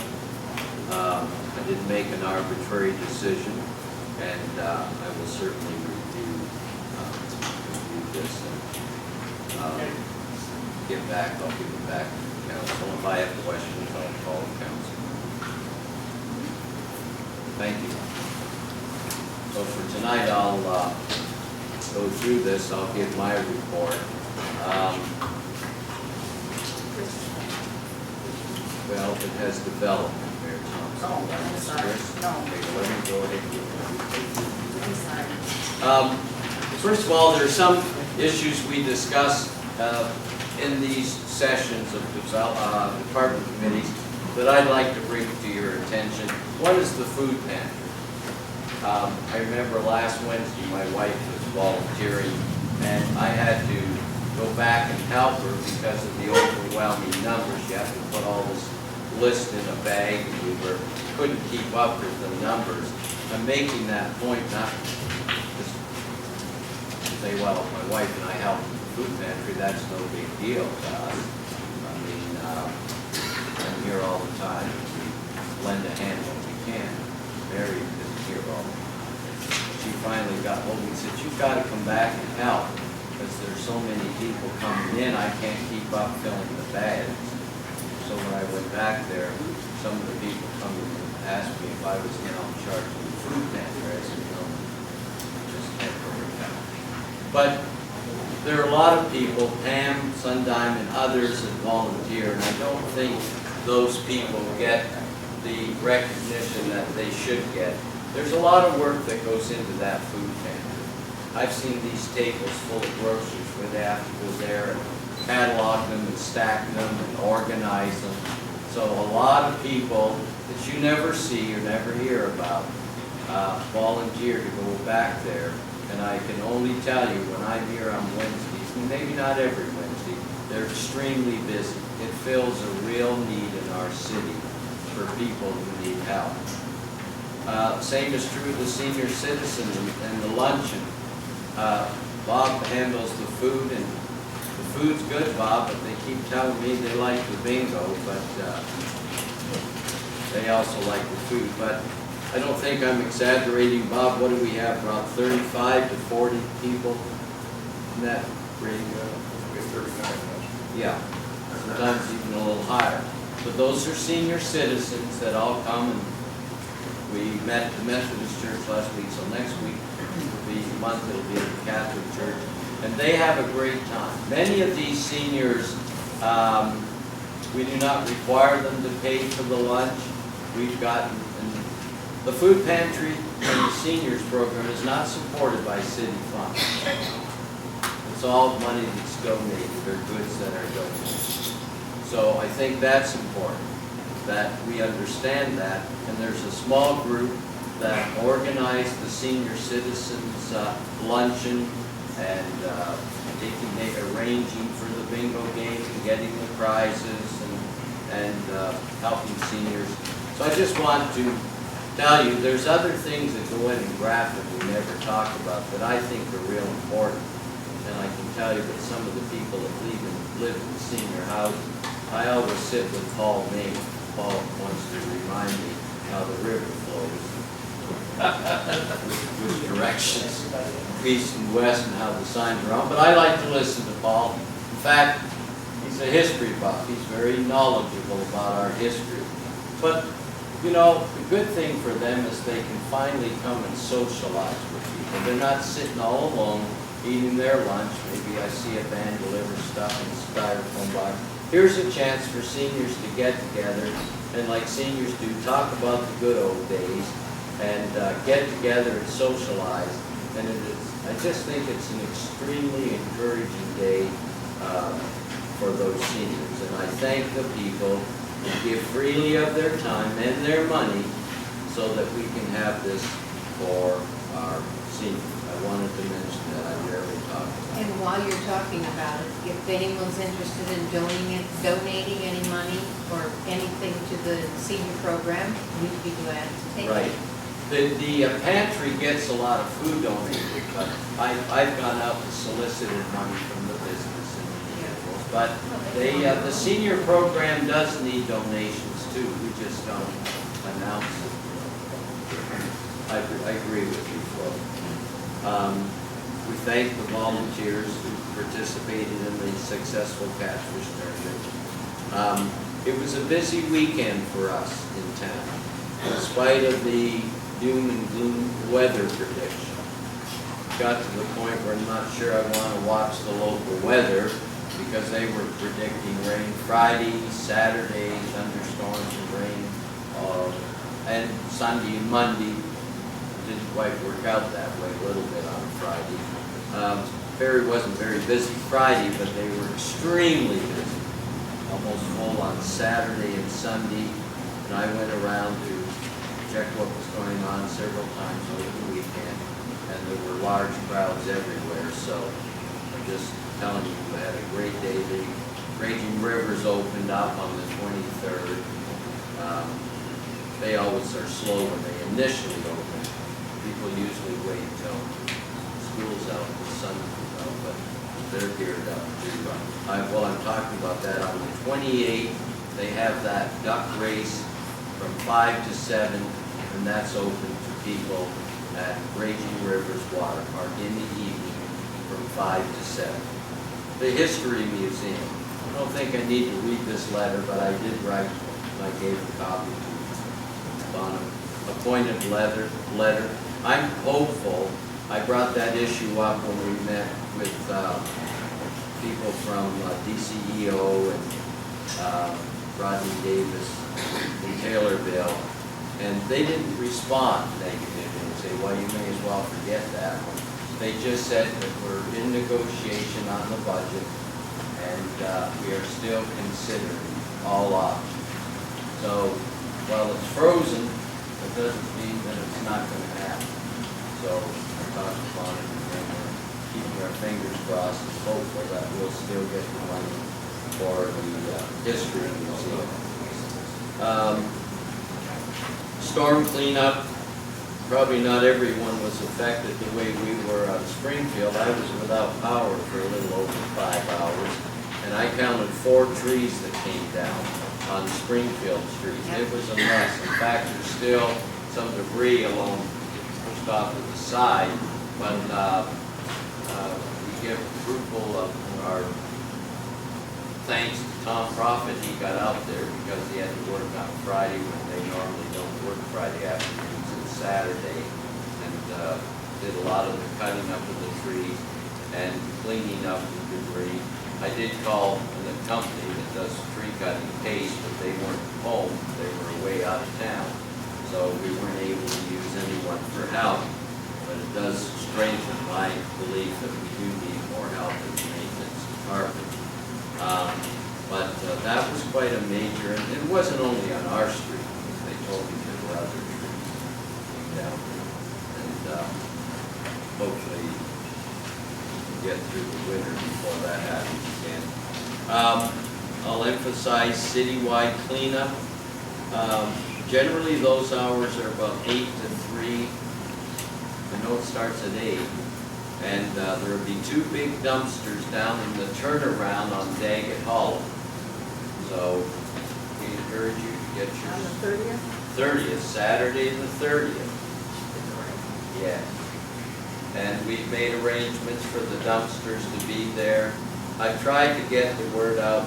I don't know that we advertised that in the newspaper. I remember one year, there were a lot of people who didn't live in Grafton bringing stuff Yeah, down it's there. not as bad anymore. Well, no, but it was just, I Yeah. remember way back, Steve, you're laughing, whenever guys would come in with trailers full of stuff, where do you live? Oh, Rosedale or someplace. So we sort of stay away from announcing that in the newspaper, but you could, Grafton people, I'm telling you, we announced it in the newsletter that goes out to the residents. The 30th, citywide cleanup, they can hold turnaround. Music in the Park, June the 4th. I met with individuals in charge of that, but the porta potty, we called and told people that the porta potty has to be cleaned at least every Tuesday and Wednesday, or one of those days. It's past due right now. And needs a little bit of gravel in the parking lot, just basically areas that have a couple of potholes. So I assured them that we would get this done, take care of that. So that's all of the good news that I have for you, but we'll move on. I'm not sure if there are other individuals that have to be Flo and Jerry. I have something to say. Okay. You're talking about the Grove Memorial Park. We had 9 people show up, and there was at least one person from the Chamber of Commerce that helped get the Grove Park cleaned up and ready to go for music in the park. So we appreciate all the help that you gave us, and thank you again. Yeah, it looks beautiful, and I'm looking forward. That's one of those Thursday night experiences that I think are great for the city. Hopefully I can see council members there, people from the city at Music in the Park. Are you talking about raising down regular? No, Music in the Park. Oh, yeah. I think it's Thursday evening. So, and that down Raging Rivers is a good experience too. Mr. Mayor? Jerry, or excuse me. I don't know, a lot of people know it, in Grove Memorial Park, there's what the wife and I call the Memorial Walk. Go back behind the park a little bit. There's been a rose bush here, my wife and I sort of take care of that when we married. And the rose bush here, for 3 years, it's never bloomed. Bugged the heck out of me, so I had Jerry come down and trim it this year. We ought to go see it now. All we needed was a haircut. It is really pretty, so I thank Jerry for making a little blue. Well, thank you, and I noticed the ones along the gazebo, they have that tendency to be continuous. Yes, park looks great. Appreciate everyone that helped to make it that way. Thank you. Jerry, do you have? Okay. So I'll just, Chris Sullivan. Did you want to do the might Oh. officially take them off the ballpark? Well, we're gonna say that, yeah, go ahead. Well, I think you received a call as well as Chris. Can we get a lockbox on the switch, Tom? Yes, Can we maybe contract with you? Absolutely, facility yeah, And give me the key? yeah. Please. Yeah, Chris mentioned that, we mentioned, talking about that problem, and we're going to get a lock so that people can.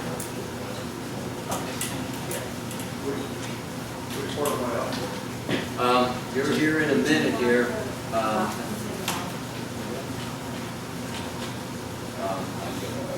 have you do that right after. Okay, Chris, you're on. I just want to say one more thing about me. We're doing the best we can to get the weeds cut. There's potholes. I've got a list of potholes.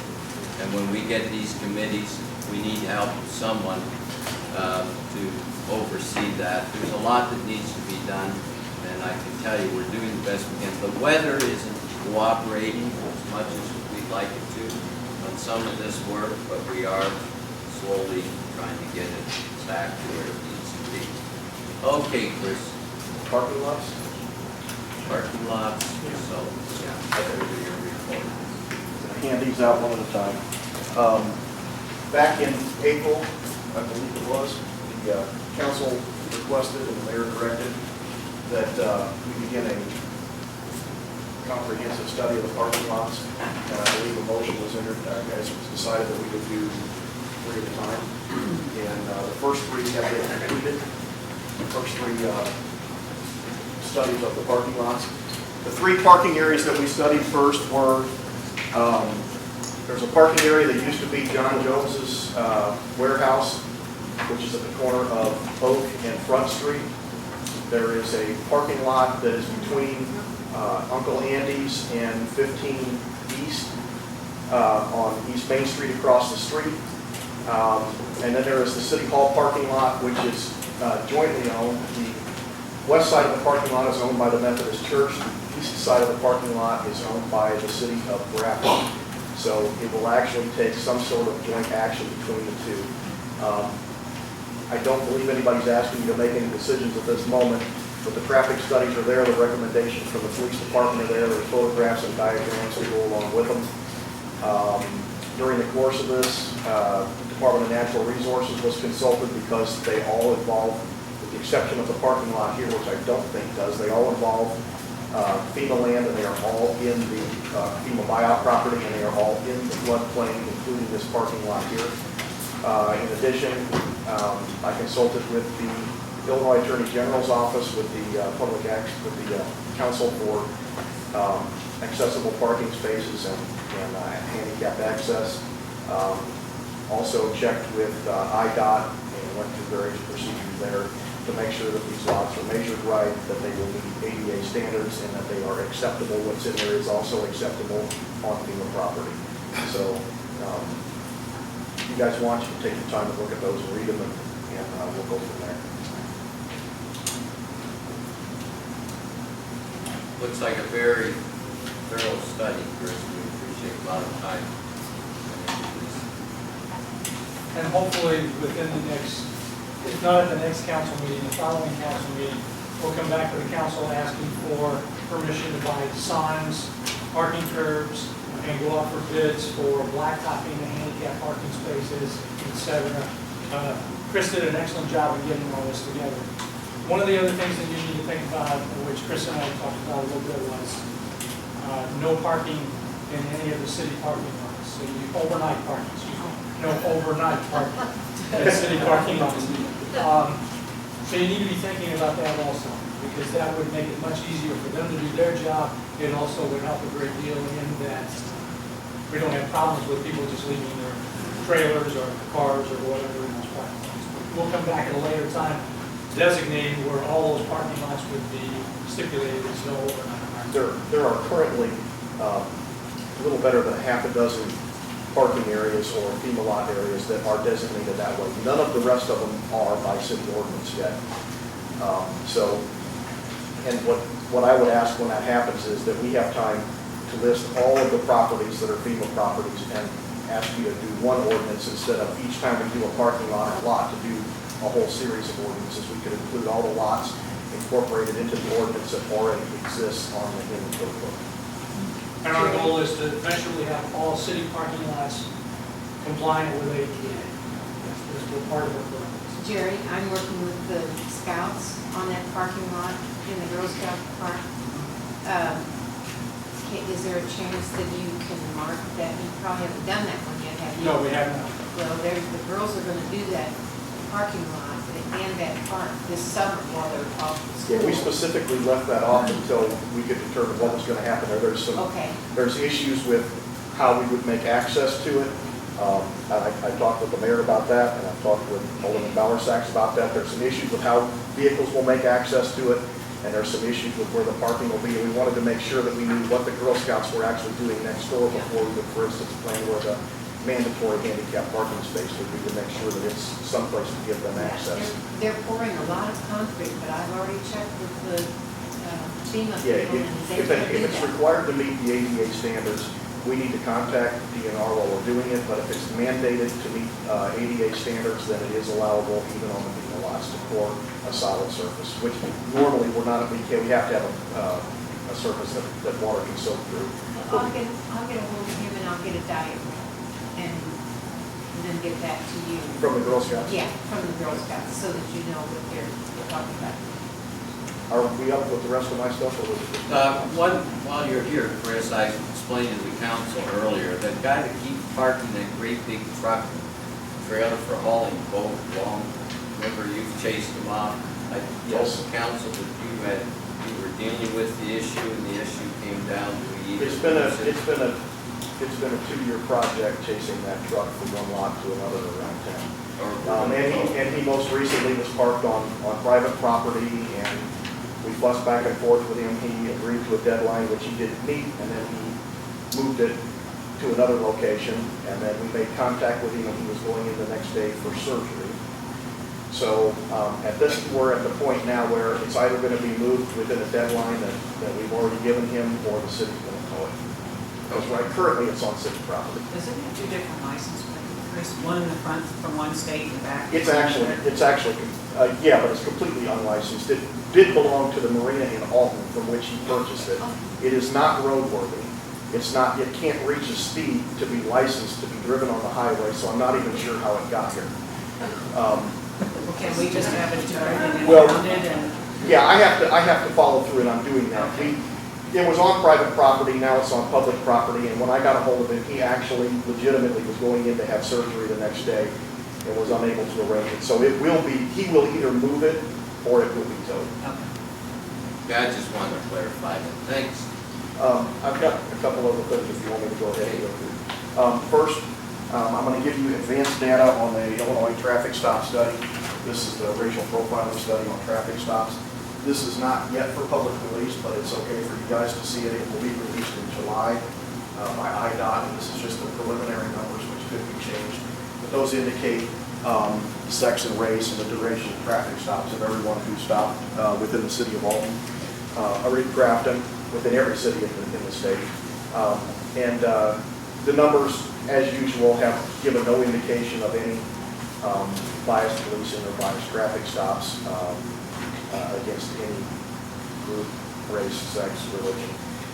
So this is for the calendar year 2014? That's actually for the calendar year 2014. The numbers will actually be published on IDOT's website in July.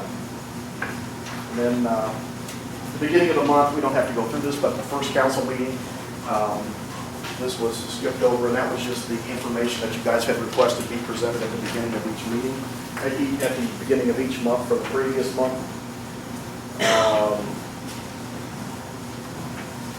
And then I'm going to quickly burden you with a series of complaints that we received.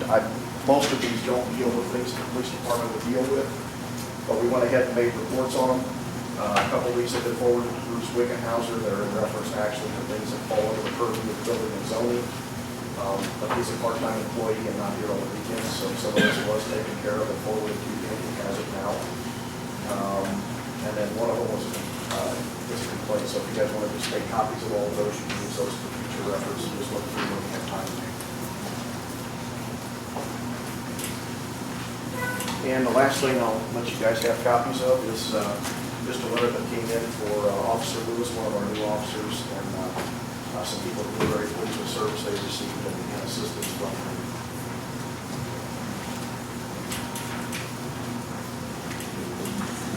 I have a question. On the report for, what is this, police activity, we no longer have computers in our cop cars any longer. They've been removed. They have been. Well, when you pull somebody over, how do you check before you walk up to the vehicle? I mean, and that kind of. Well, because we have dispatch, we check through dispatch. We're dispatched the same as the entire county is through the 911 center in Jerseyville. And so as I drive down the street, I can check any plate I want through them. Now, they're unlike when we have the computers in the car where we can go through a parking lot and look at the vehicles that are improperly. They don't want us to they don't want us to burden the system down with it. But whenever we're making a traffic stop, they're actually the ones who make our computer entry. So the officer calls out on the radio that they're stopping a vehicle, gives out the license plate, tells where. The computer entry is put into the CAD system, which is maintained by the Sheriff's Department. We're a mirror of the Sheriff's Department's CAD system. So we can make entries here, but they make most of our initial entries.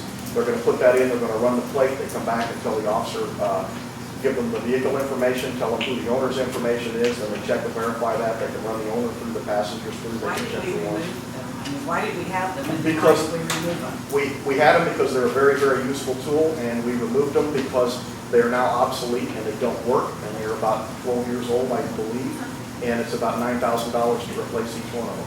So until we either find the funds or an alternative method, and we're looking for a workaround now. It's possible. There are some systems that are up. The Sheriff's Department has been testing some iPads. We went and actually rode around with Wood River and visited with them. They have some other systems that you can use that are much cheaper. But in the meantime, until we can find another way to do it, we had to remove them because we didn't have the money. And do we actually have a functioning radar gun now? Because We I have- remember before we didn't have one. So do we have We one have- in every car now? We have two. We have two and We they're have two. functioning? Yes.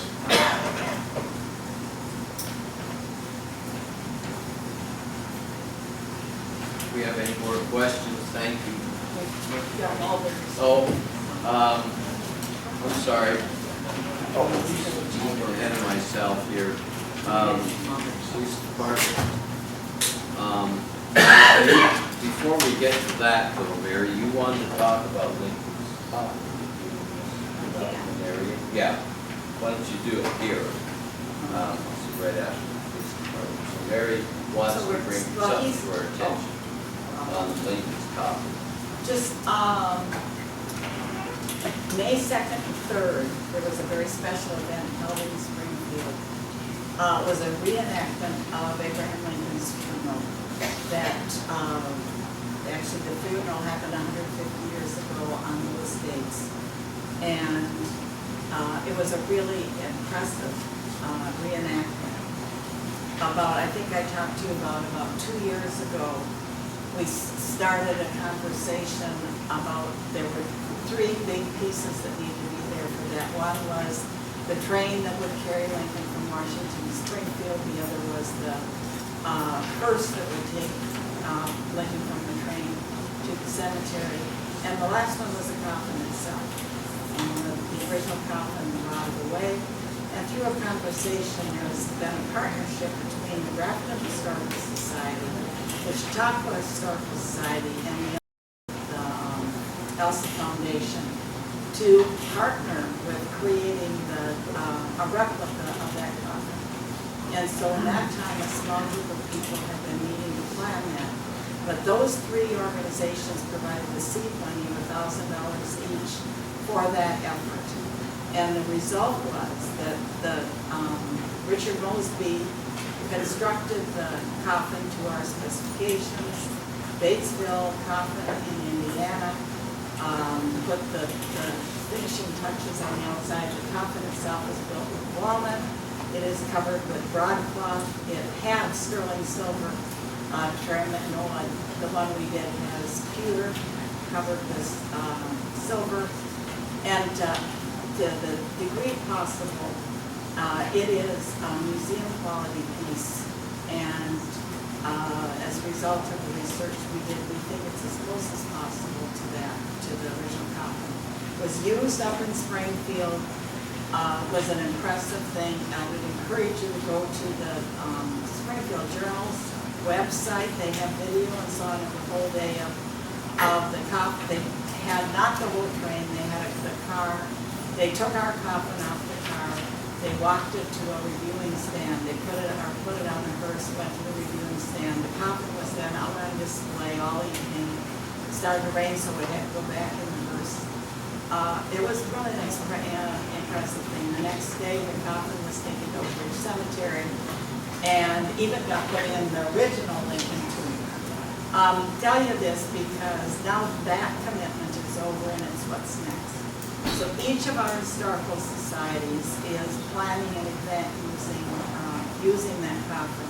We will be making a recommendation to all the historical societies about where does it end up.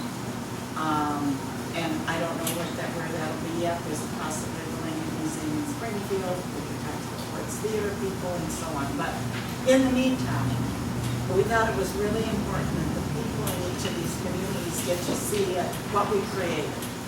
And so the Historical Society, the Executive Board today, had a meeting to talk about what that would look like in Grafton. And what they decided, is to have an event where people would be invited in, they could take a look at the coffin. Hopefully we'll get some reenactors, maybe a Lincoln reenactor, maybe Mary Todd. Tim Tomlinson from Chautauqua does a really good Benjamin St. Louis Fry, who was a chaplain in the Civil War. Have music, have period pieces with bands, with singing, and let people in Grafton see what we did. And the only place we could think of having it and not worry about it getting rained on would be at the school. And Ed Amber has talked to people at the school and they're very willing to have us, but they requested that we have liability insurance. The chamber does not have, the Historical Society does not have such a thing. And so this is just an exploratory thing to you, would be to see if you will consider paying for the insurance for that day while the coffin is here and while people are in the building and doing it. That's kind of long-winded, but as fast as I could do it. Very nice. So, but we can get costs if you, and bring it back to the council At the formally. next meeting. But give me an idea if we should do that. I think it ought to be done. Oh, yeah. Mary, I think it would be covered by our existing policy. If it is a city-sponsored event, Well, that's what I didn't know, because it's, you know, it's the Historical Society event. We can, whatever umbrella we can be under. It can be a city event. We can say that we're the We can be a city. sponsor, but if it's a city event, we have a liability coverage for virtually anything we choose to do. It could be reconfirmed by calling them up there in Springfield, and they will usually be very open to discuss it and tell you what to do even as to how to make sure it's covered. If that's all right with you, we'll go ahead with that, but we wanted to get. And what they'll explain to you, it won't cover like, which may be an interest to the school, if someone slips and falls on a staircase heading to that room, they're gonna go after the school's liability insurance, but that's already in place also, presumably. We will follow up on that, and actually, the coffin, this is kind of an aside, is the wood was donated. The, who's the, I'm losing it, the broadcloth on the outside, Brooks Brothers donated. The Batesville coffin donated all their time, and so there's been a huge amount, and when we got it all done, Tim Tomlinson talked to the people at Batesville and said, if we gave you the specifications right now for this coffin as it exists, what would you charge to recreate it? They told him $35,000. So we have it, the coffin itself is insured. And it's why we're looking for a permanent home for it, not want to just be pushing it around. So thank you for your support, and we will pursue that. Okay, thank you, Mary. Very good. And so, she'll just pursue that in this city hall item. New business, oh no, old business, parking lot study, we got that from Chris, repairing and striping Mulberry, I'm sorry, Chris. Mulberry is a problem, because you got an estimate of 8 foot by 50 feet, right? You look at the other side, on the east fork, it's starting to deteriorate. When you go up past that 50 feet, you've got deterioration all the way up to Washington. You do have, but the only reason that area needs to be replaced before we stripe is because that in the stripe area is the part that would, if we stripe, be torn up and done again. The other side is, we're actually going to skip the stripe on the other side because of the deterioration, and it's not needed to mark the lane because the council's going to have a resolution to make no parking on that side of the street. But when So, you start up that hill where that knoll is, you're gonna have trouble striping it because that's deteriorated fast. And coal patching is not gonna fix it. I took Sam Rollins up there today, and I took Jerry up there today, and it is in bad shape. Do with it what you want. but that's not me, that's Public Works. They asked me to do a study to determine if it would be, I know. if the road's wide enough and if it can be painted there and where the parking spaces could be. The roadway surface, I just tried to go a little above and beyond and make sure that it would work before we recommended it. But if you have a roadway surface to paint it on, that's how it should be painted. But it's something that'll have to be addressed. Chris, what would it take to get a flashing caution yellow light above that intersection? You Coming won't, down Mulberry Street, you won't, that's IDOT and they're not going they to do won't it. put anything there. I mean, we can ask them to, we can make the request, but I seriously doubt that that's going to occur. It's probably not going to occur for a couple of reasons. They're going to look at safety, and their opinion of that might be a little different than ours, because they're going to look at how many accidents there have been there, if any of those have been as a result of the intersection, and they're going to find the same thing I did. There are no intersection-related accidents there in the past 5 years, period. So, you know, we've had one pedestrian struck in that area in the last couple of years, and he got out of a vehicle mid-block in the dark and walked into the traffic lane. So there's nothing there that's intersection We related. had a bus burn there. Yeah, yes, we did. It's So- just, it's pretty congested. It's very congested, and we have another situation coming up that you may or may not be aware of, but they're doing a Cape Seal project there, and IDOT intends to remove all of the crosswalks in the 200 and 300 block there, because they're A, they're mid-block, and B, they're not ADA compliant. They are very dangerous. Yeah, well, they're not ADA compliant either, but that leaves us with a safety situation as a city, because we'll have not one less person crossing the street. The exact same number of people are going to be having to walk back and forth across the street, but we will now no longer even have the convenience of having a crosswalk there, so. We can't have a crosswalk at the end of the block. Nope, it won't be ADA compliant because you can't meet the slope standards there. I've met with them and I'm working with them in an effort to, they're actually having their engineers look at it. There may be a possibility of having one actually at the intersection of Main and Mulberry, but there are some issues with accessibility because the facility next door, the facility where that comes in isn't currently accessible but could become so, but that's a discussion for another day because that hasn't happened yet. Okay, thanks, Chris. New business, Do council. we need a motion to, are we Well- gonna do this or not? Well, I thought we needed more study, Roger, to make sure it can be done. Was that your intention on that? Talking about Mulberry Mulberry, Street, just- when you look at Mulberry Street, heavy vehicles have crossing lots, potholes and stuff like that. You're not gonna be able to pull back. You're not gonna sand them for days, and you need to be ground up. You said a lot of it almost all the way to Orchard, be repaired correctly. So do we need to get a price on that before we Yes. do that? Let's go Is that that direction. different than this? Says, You would want. saw out, replace section of road. Yeah, that's not big enough. Yeah, it's only It's only 80 by 50 feet, that's it. Okay, so I we, think we're all in agreement that it needs to be striped. The problem is if we put the stripes up, when we come back in a month from now and grind it all up and redo the road, doesn't make a lot of sense. We're just asking $5,500. so let's get a bid. Well, we still have to develop a budget for TIP to find out how much money we're gonna have to do with all the projects we have in town. So when we go start that business? I was, When we gonna gonna ask start Bob the to process? start. Because we have about 60 days, I think, before we have to complete our budget. You probably want a motion to table the repair and striping on page 8. Table until further study of the. What he puts in will have no effect on the rest he has. The piece he's going to put in, it's 8 foot by 50 feet next to the winery where the parking will be. Okay, if he puts that in, it doesn't have any effect on the other, but he's gonna cut it out and match it. The rest of it going up to Washington Street, what they're gonna put in for the $5,500 would have no effect on it. The only thing is the striping, or now, or you're going on the striping, and you gotta go almost all the way up to Washington. Yeah, well, I think the bids stipulated from West Main up to Washington Street.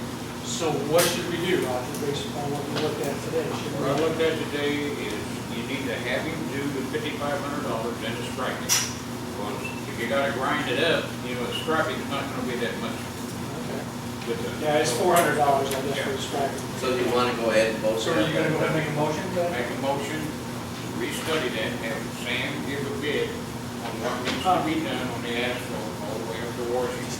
But you gotta make a motion on this. Yeah, If you're you're gonna make a gonna do motion this. to put the striping in, or? Okay. I'll make a motion to go with what it says, the $5,500. And then we'll also have, well, excuse me, go ahead, I'll get It's motion. just the striping, It says repair and stuff. though the striping is on this. It was $400, but Sam included it. It's all the same. It's included in the $5,500 on the striping. I thought the striping was, No. That was Only another like separate $400. bid. No, that's the same, the striping will be done by the same company that Sam would have to do, but Sam's included the $400 and $5,500. So, repeat that motion back, so I understand before I say this. The motion is do the $5,500, Sam Rawlings will put in a piece of asphalt, 8 foot by 55 feet, and stripe it to Washington Street. I second that. and I agree. Good. Which fund do you think would be appropriate? Right now, Which fund does it get paid from? that's infrastructure, TIF? so it should be out of TIF.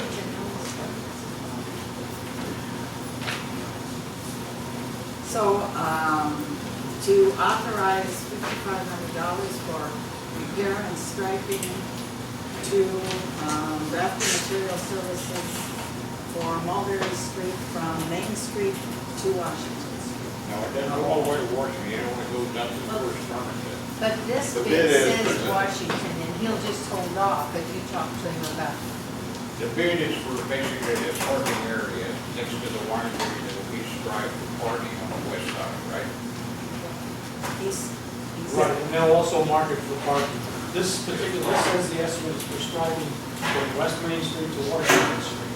The Now, striping, yes, but not the, No, not the asphalt. Not the This is asphalt.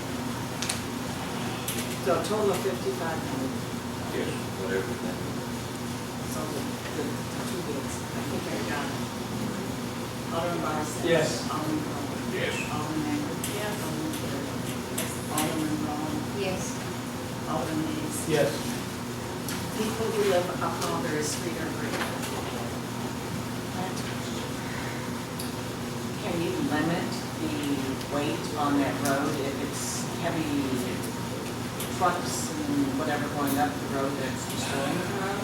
I don't know how you're gonna limit the weight, because that road is what they use basically to go up at areas and that, and they also let the shuttle bus at what, 5,500 pounds or 50,000 pounds?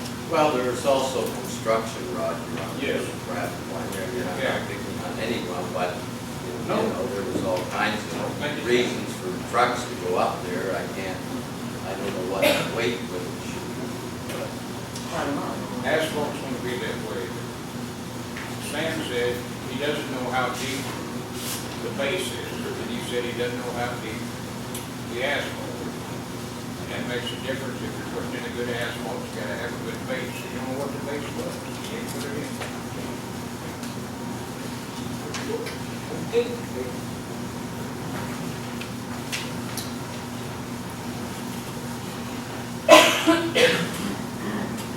Yeah, new business. When you get to A, need you to make a change in that major ones, because sometimes I call each of you about to try to clarify this. But on your copy on page 11, when you get to talking about this, if you would, on the top, the title of the ordinance should be parking on Mulberry Street, not Main Street. And section 1 is if you cross out the prohibition of, so it should say that parking be prohibited along the east side of Mulberry Street from Main Street to Washington Street. I apologize for those things, but I appreciate being able to come. So we're ready for a motion. Council approve of ordinance 643. Make a motion to approve ordinance number 643. Second. Alderman Barnes? Yes. Alderman Cole? Yes. Alderman Magley? Yes. Alderman Carey? Yes. Alderman Roll? Yes. Alderman Hayes? Yes.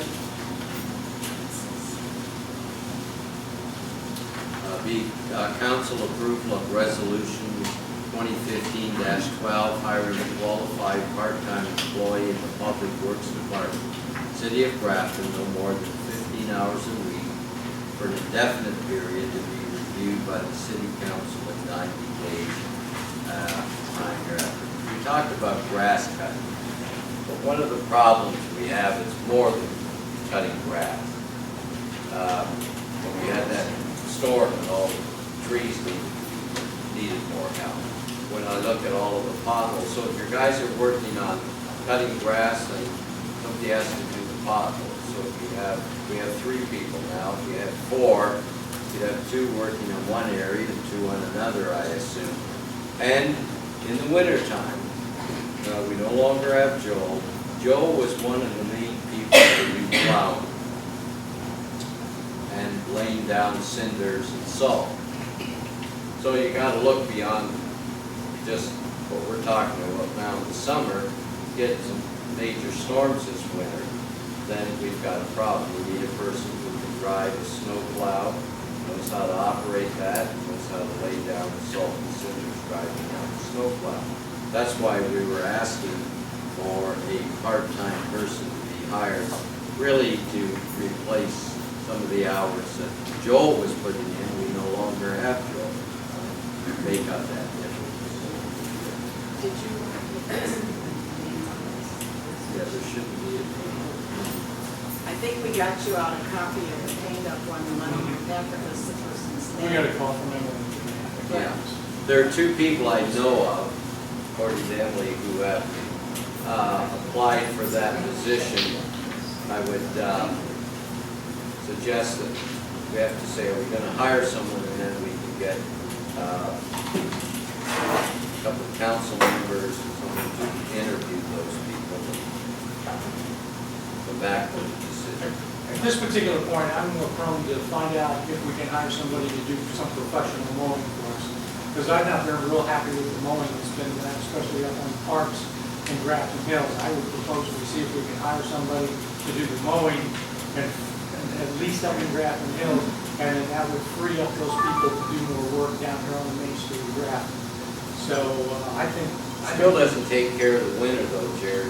But you can hire a part-time person to do that. Why would you hire a full-time person when you can hire a part-time person? Because if we hire this person 15 hours a week, I think we could cover the mowing, hopefully. I'd like to at least check and see. I don't know.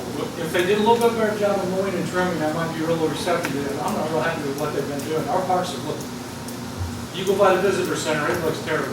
And the only reason that Grove Memorial Park looks good is because all these people went down and worked on it. And he's the finisher, guys.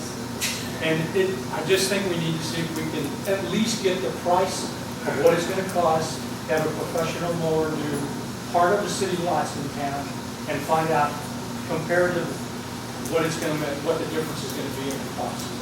Now, I don't know if the rest of the council would agree with that or not, but that's the way I would like to go, is just pursue getting some bids for mowing. 100%. So if you figure the price of more, what they mow, time they take, and what they charge, we'll find out the city workers, what they're doing costs more than what it would cost for professional people to mow. Well, that's to be seen, but I'm not sure. I mean, we've done it in the past, Roger, and it didn't always work out that way. When we had people earlier, it was extremely expensive. But I know there's at least one person that's called City Hall that wants to bid. If we do that, said I'd like to bid. So I think we should advertise for bids then, correct? We're gonna hire a company. One of the problems you'll have is drafting your bid specifications. There's basically two ways you can go about that. You can try to define the areas to be mowed and ask for a bid of what would you charge to mow this particular area on a regular basis. Yes. Or you can try to request bids based on time, assuming certain equipment. You can also request just bids on so much per square foot or square yard, but whichever way you go, somebody has to prepare bid specifications. It's not sufficient to just say go out for bid. I think we've looked at how much per hour. I'm sorry? You go out by the lots that are owned by the city in Grafton Hills. I would have a defined list of those. If you're wanting to do the right-of-ways, include that and ask for that bid specification. Right. But And some also weed. some would bid it by the hour. In other words, in the past, they told us it's gonna cost this much per hour to do weed whipping, one person. We use two, it's double. It's gonna cost this much per hour to use our equipment to cut grass. I'm not sure, I mean, do we know that we're gonna hire someone to cut all of Grafton Hills, or is it just cut some of Grafton Hills? What about down here? So if Grafton Hills is being mowed by someone else, that's gonna free up our city workers to concentrate on this area of Main Street. And there's a lot of work that needs to be done out here, not just mowing. So we may find ourselves, even if we hire somebody to do the mowing up there, we still may need more help down here. But at this particular point, I think we ought to at least check in to find out what it's gonna cost to have professional mowers do Grafton Hills. And I'd even be willing to throw in parks, because I haven't been real happy with the way the parks have been taken care of. But we need to decide that. Kind of move it along, I would suggest a motion to lay over and request a committee, perhaps Jerry and Roger, to come up with bid specifications and flow to submit at the next council meeting for approval. And should we put those up? Well, all I'm suggesting once they is get it. they will come up with bid specifications, bring those back to the council. If they're approved, that then becomes the document that goes out for bid. Okay. And that would allow also, if you will, I would suggest, share that as soon as you can with the mayor and the other council members. They may, like Jerry just said, want to add something or subtract something. Maybe they want to add and weed whip the curbs, or if they say we don't need to weed whip the curbs. Well, the lift stations are not even where needed by the city people now, and they're growing up over the lift station, control boxes and everything. So that's just a Let's suggestion, table it.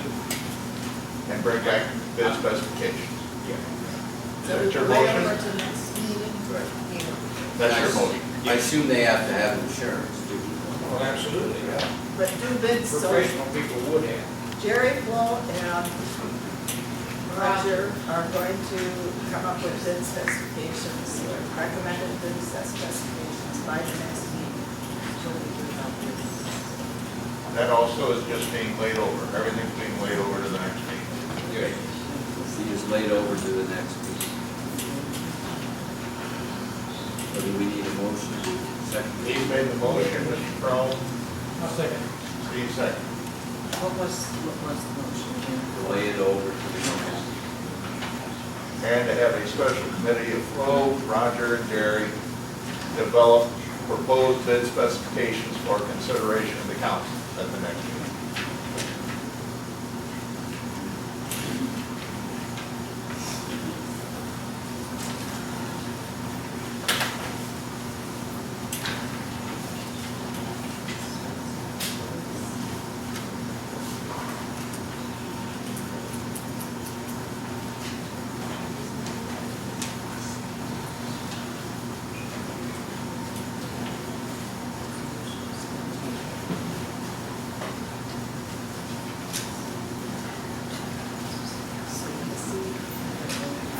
Oh, it's supposed to be nice. It's okay. Is it okay? Alderman Barseth? Yes. Alderman Crowe? Yes. Alderman Amber? Yes. Alderman Carey? Yes. Alderman Hall? Yes. Alderman Hayes? Yes. Sorry about that.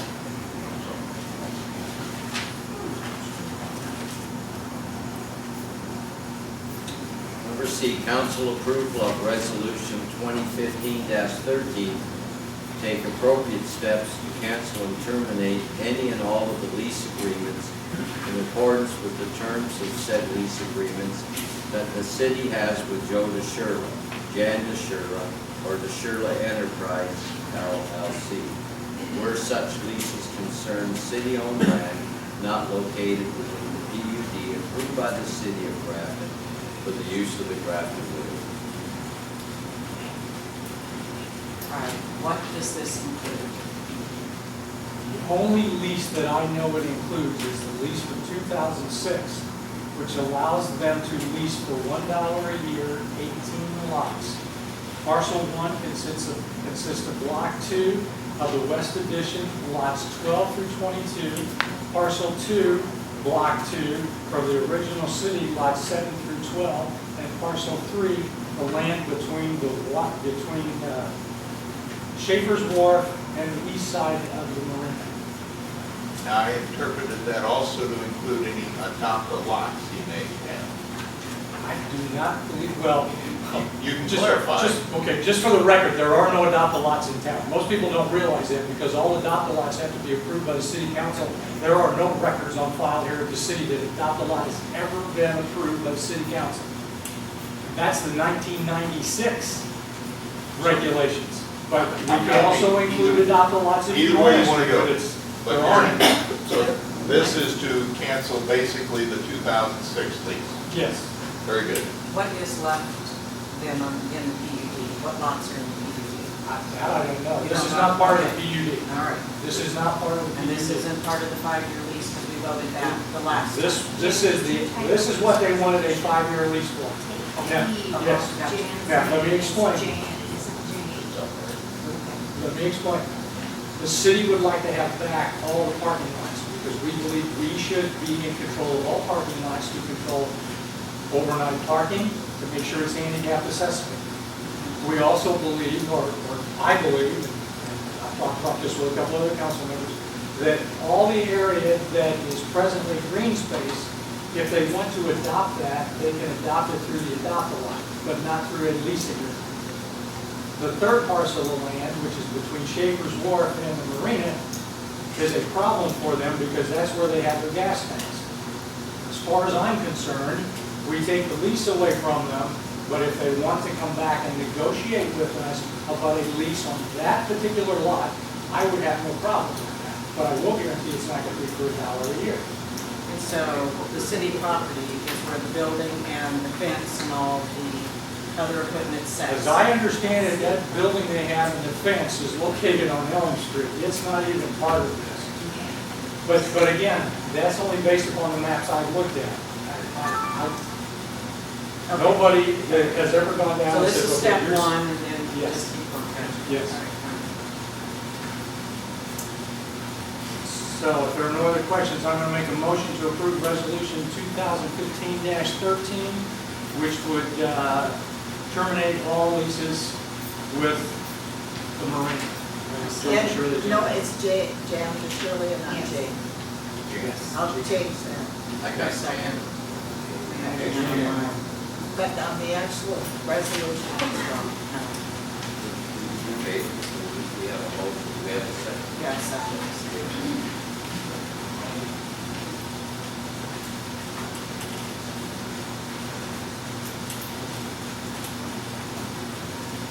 Alderman Barset? Yes. Alderman Crowell? Yes. Alderman Amber? Yes.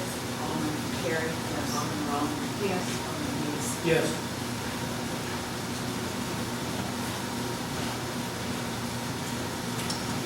Council approval for a special event permit for Art in the Park, September 12th and the 13th, sponsored by the Grafton Chamber of Commerce, Andrew Jackson.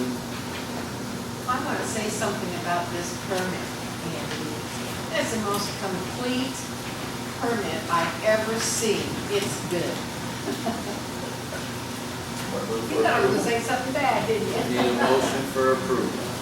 Need a motion to approve. I make a motion that we approve this permit. Alderman Barset? Yes. Alderman Crowell? Yes. Alderman Amber? Yes. Alderman Carey? Yes. Alderman Raleigh? Yes. Alderman Dees? Yes. Thank you. Andy, one comment. I'm not positive about this, but I know when we were talking with Ameren earlier, we used to have an electric cable came down off the pole, and you guys would use that electricity. I don't think that's there anymore, so we're gonna have to, We didn't use it last year. What Okay, we good. used, there's a plug-in on the bottom of the light pole. okay, good. I just wanted to make sure for you, because So, I knew that would be a problem. Are you sure the band didn't use it last year, though? I don't think so. Well, there's electricity on There's there. electricity at the light pole, and there's There's electricity at the Okay. gazebo. We're okay. No problem. Well, I'm talking about the high school band for the microphones and the amplifiers. Because I remember last year they asked me where it was. Because I ran a cable myself from the light pole down here. Fantastic. Well, while we're talking about adopted lots, and lease lots and so forth, trying to get a handle on finances. I saw last year when we paid Jersey County Treasurer 15 different vouchers for property tax. What properties are we paying property tax on? Are these buyout lots that the tax go over on us? Unless I'm mistaken, the way I understand it, if we have a lot that we have for sale, then it's not exempt from property taxes. What about lots that we lease? Now, in the township, each year we have to fill out a form and it says you still own blah, blah, blah, blah, blah, blah, for leasing these lots. And we say no. Now, if we say we're leasing the lot, then we're then liable for property tax on that lot? The value of, How many lots? 15 They were, 15 different. There were 15 up there when it was sold. there's 14 lots to mow in Grafton Hills. So they're unsold lots in Grafton Hills? 14 of them. But they should be taxed as farmland. They should be taxed. It's pretty high. Well, it's $13,000 altogether. How much? 13,000. I don't know. First I've heard of it. So look into that. The answer to the earlier question about leases, the leasehold interest becomes a taxable parcel. That is, if, like we lease to Ben Allen, the loading dock, that is a municipally owned piece of real estate, but the value of his lease becomes a taxable entity. I believe, I would hope, most of our leases say that the tenant will pay the tax, if any, on the leasehold interest. In fact, if he didn't, we're not under an obligation to pay it unless that's in the lease. So it would be much in his advantage to pay it, because the tax sale would be of the lease, not of the real estate. Well, the county will break that down for you, right? Yeah, As far as the lots up the top, you have to be somehow theoretically holding it for a municipal purpose to be tax exempt. So up top where we have property we are in fact trying to develop and sell, the county could well take the position those are no longer tax exempt.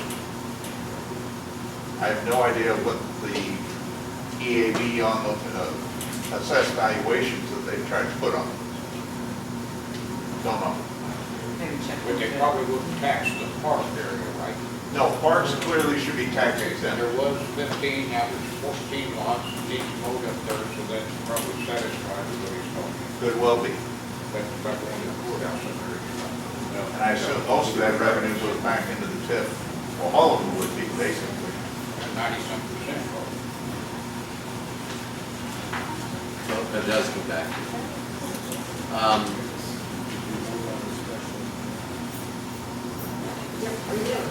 Now we're down to items to be referred to the next meeting. I would like to request for $3,500 for advertising on Channel 2. We got 2,000. We've been advertising. We just haven't had to take any city money to use it because Channel 2 gave us that $2,000. I think there's 475 left. I gave the council, and someone asked, well, when are these ads up? Well, they are not on at 2 in the morning when they're trying to sell you the best vacuum in the world for the watches. They're on at 7 to 9 o'clock news, and they're on at noon, and they're on from 3 to 4. Good times. And I know the chamber did some ads. They're not our ads. Our ads are in color, and have the pictures, color pictures of Grafton and so on. So I think there is you have to look at the quality, and those ads are produced by Channel 2, by the way, for us in that price. So it's a very good deal. But it's up to the board. I wanted to do some more. We haven't advertised, move to a safe, beautiful community, City of Grafton, and promote our city as a great place to live in. And in addition, there are some long-range special events, the Nina and the Pinta, the historic ships of Columbus. They don't advertise. We do. Somebody has to advertise that they're going to be here. Same thing is true of the rendezvous in the fall. They don't advertise. We had one of the largest crowd last year at the fireworks we've ever had. We couldn't get a room in town. It was on a Friday night. This year they're on July 4th. So you can advertise, grand fireworks on the river. There's some small things that the city needs to advertise, and I believe it pays back in terms of additional people coming to Grafton. But I especially feel that in the 3,500, that's not going to buy a lot of advertising, but enough that we can at least get an ad on there about encouraging people to move to Grafton. I listened to St. Charles. They advertised the game of Wexner in the ball game. I imagine that takes a little more than 3,500. And they're talking about come over to St. Charles and Newtown and the historic district they have and the safe community they have and on and on and on. So I'm not saying that we're trying to compete with St. Charles, but if we want to get more people to move here, I think we need to let them know that they ought to come to Grafton, that they don't have to worry about some issues like public safety, and that we have a lot of amenities, 4 years of activities they can enjoy. And 4-lane access can be downtown St. Louis in 45 minutes if you speed a little bit, and, well, don't speed. But that's up to the board, and you need to make a decision. If you decide as a board, you have the vote, no, we're not going to do that, we're not interested, we're not going to spend the money, then there's the need to find out, because we're basically out of money to put on another ad on Channel 2, and I just need to convey that to them that give us $500 for the advertising and forget it. So if we could put that on the next agenda and make a decision how you want to promote Grafton, then we'll make a decision. I have also referred to the next meeting, the bid specifications for mowing. And Jim, would you and Charlie have at the next meeting, the report on meeting with the owners up in David Hollow? Assuming it gets held, I'd be happy to report. Okay, so I'll We can put it on the agenda if you have no report, then we'll do this one. I don't see something else that I put aside by anybody. Could we also have our side-eye meeting at that time, which would involve the reorganization meeting, with the approval of the committee assignments, as well as the election of the mayor pro tem, and any other things that have to be done at a side-eye meeting?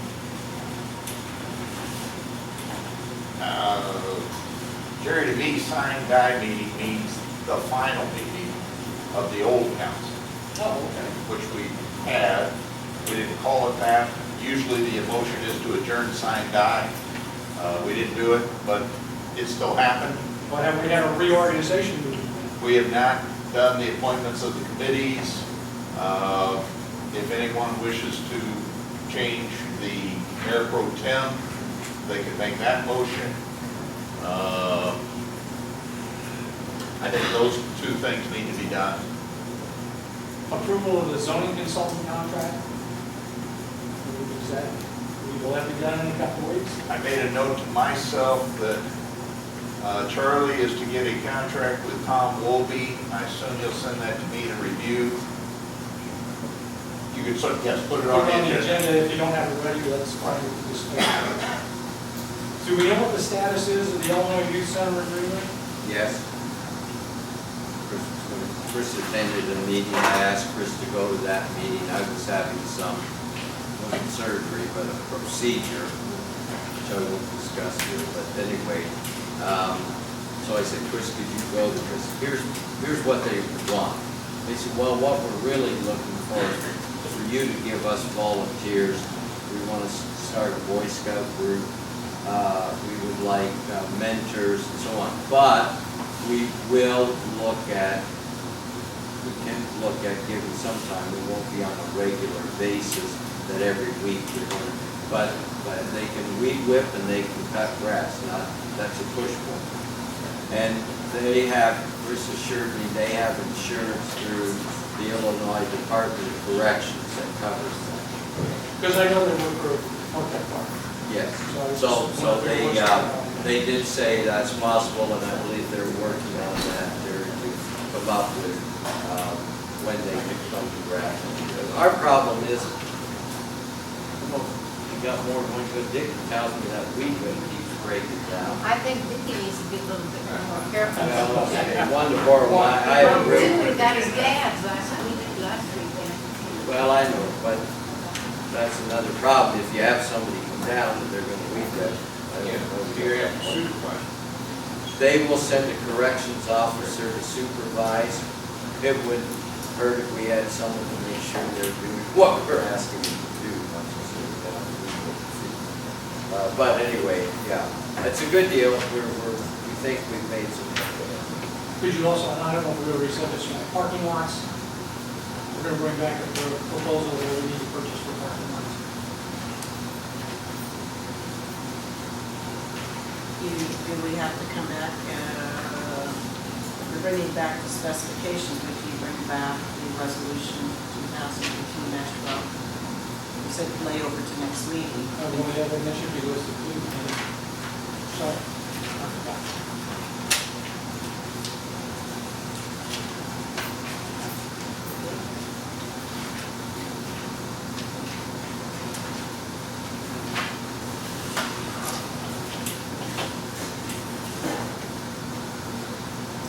There's something about Bernie scheduling that meeting, should be prepared. He's gonna schedule it and get people. But you can't have it ready within 2 weeks, because there is a 15-day. 15-day Yeah, notice. it has to be noticed in the paper. So. Are we ready then? I'd like to make a motion to go into closed session. You want to close session? Yes, I make a motion to go into closed session to discuss personnel. Second. And potential litigation, if you will, And potential litigation with with Jim and Bruce. And the council. And the council. Of the city clerk. Yes.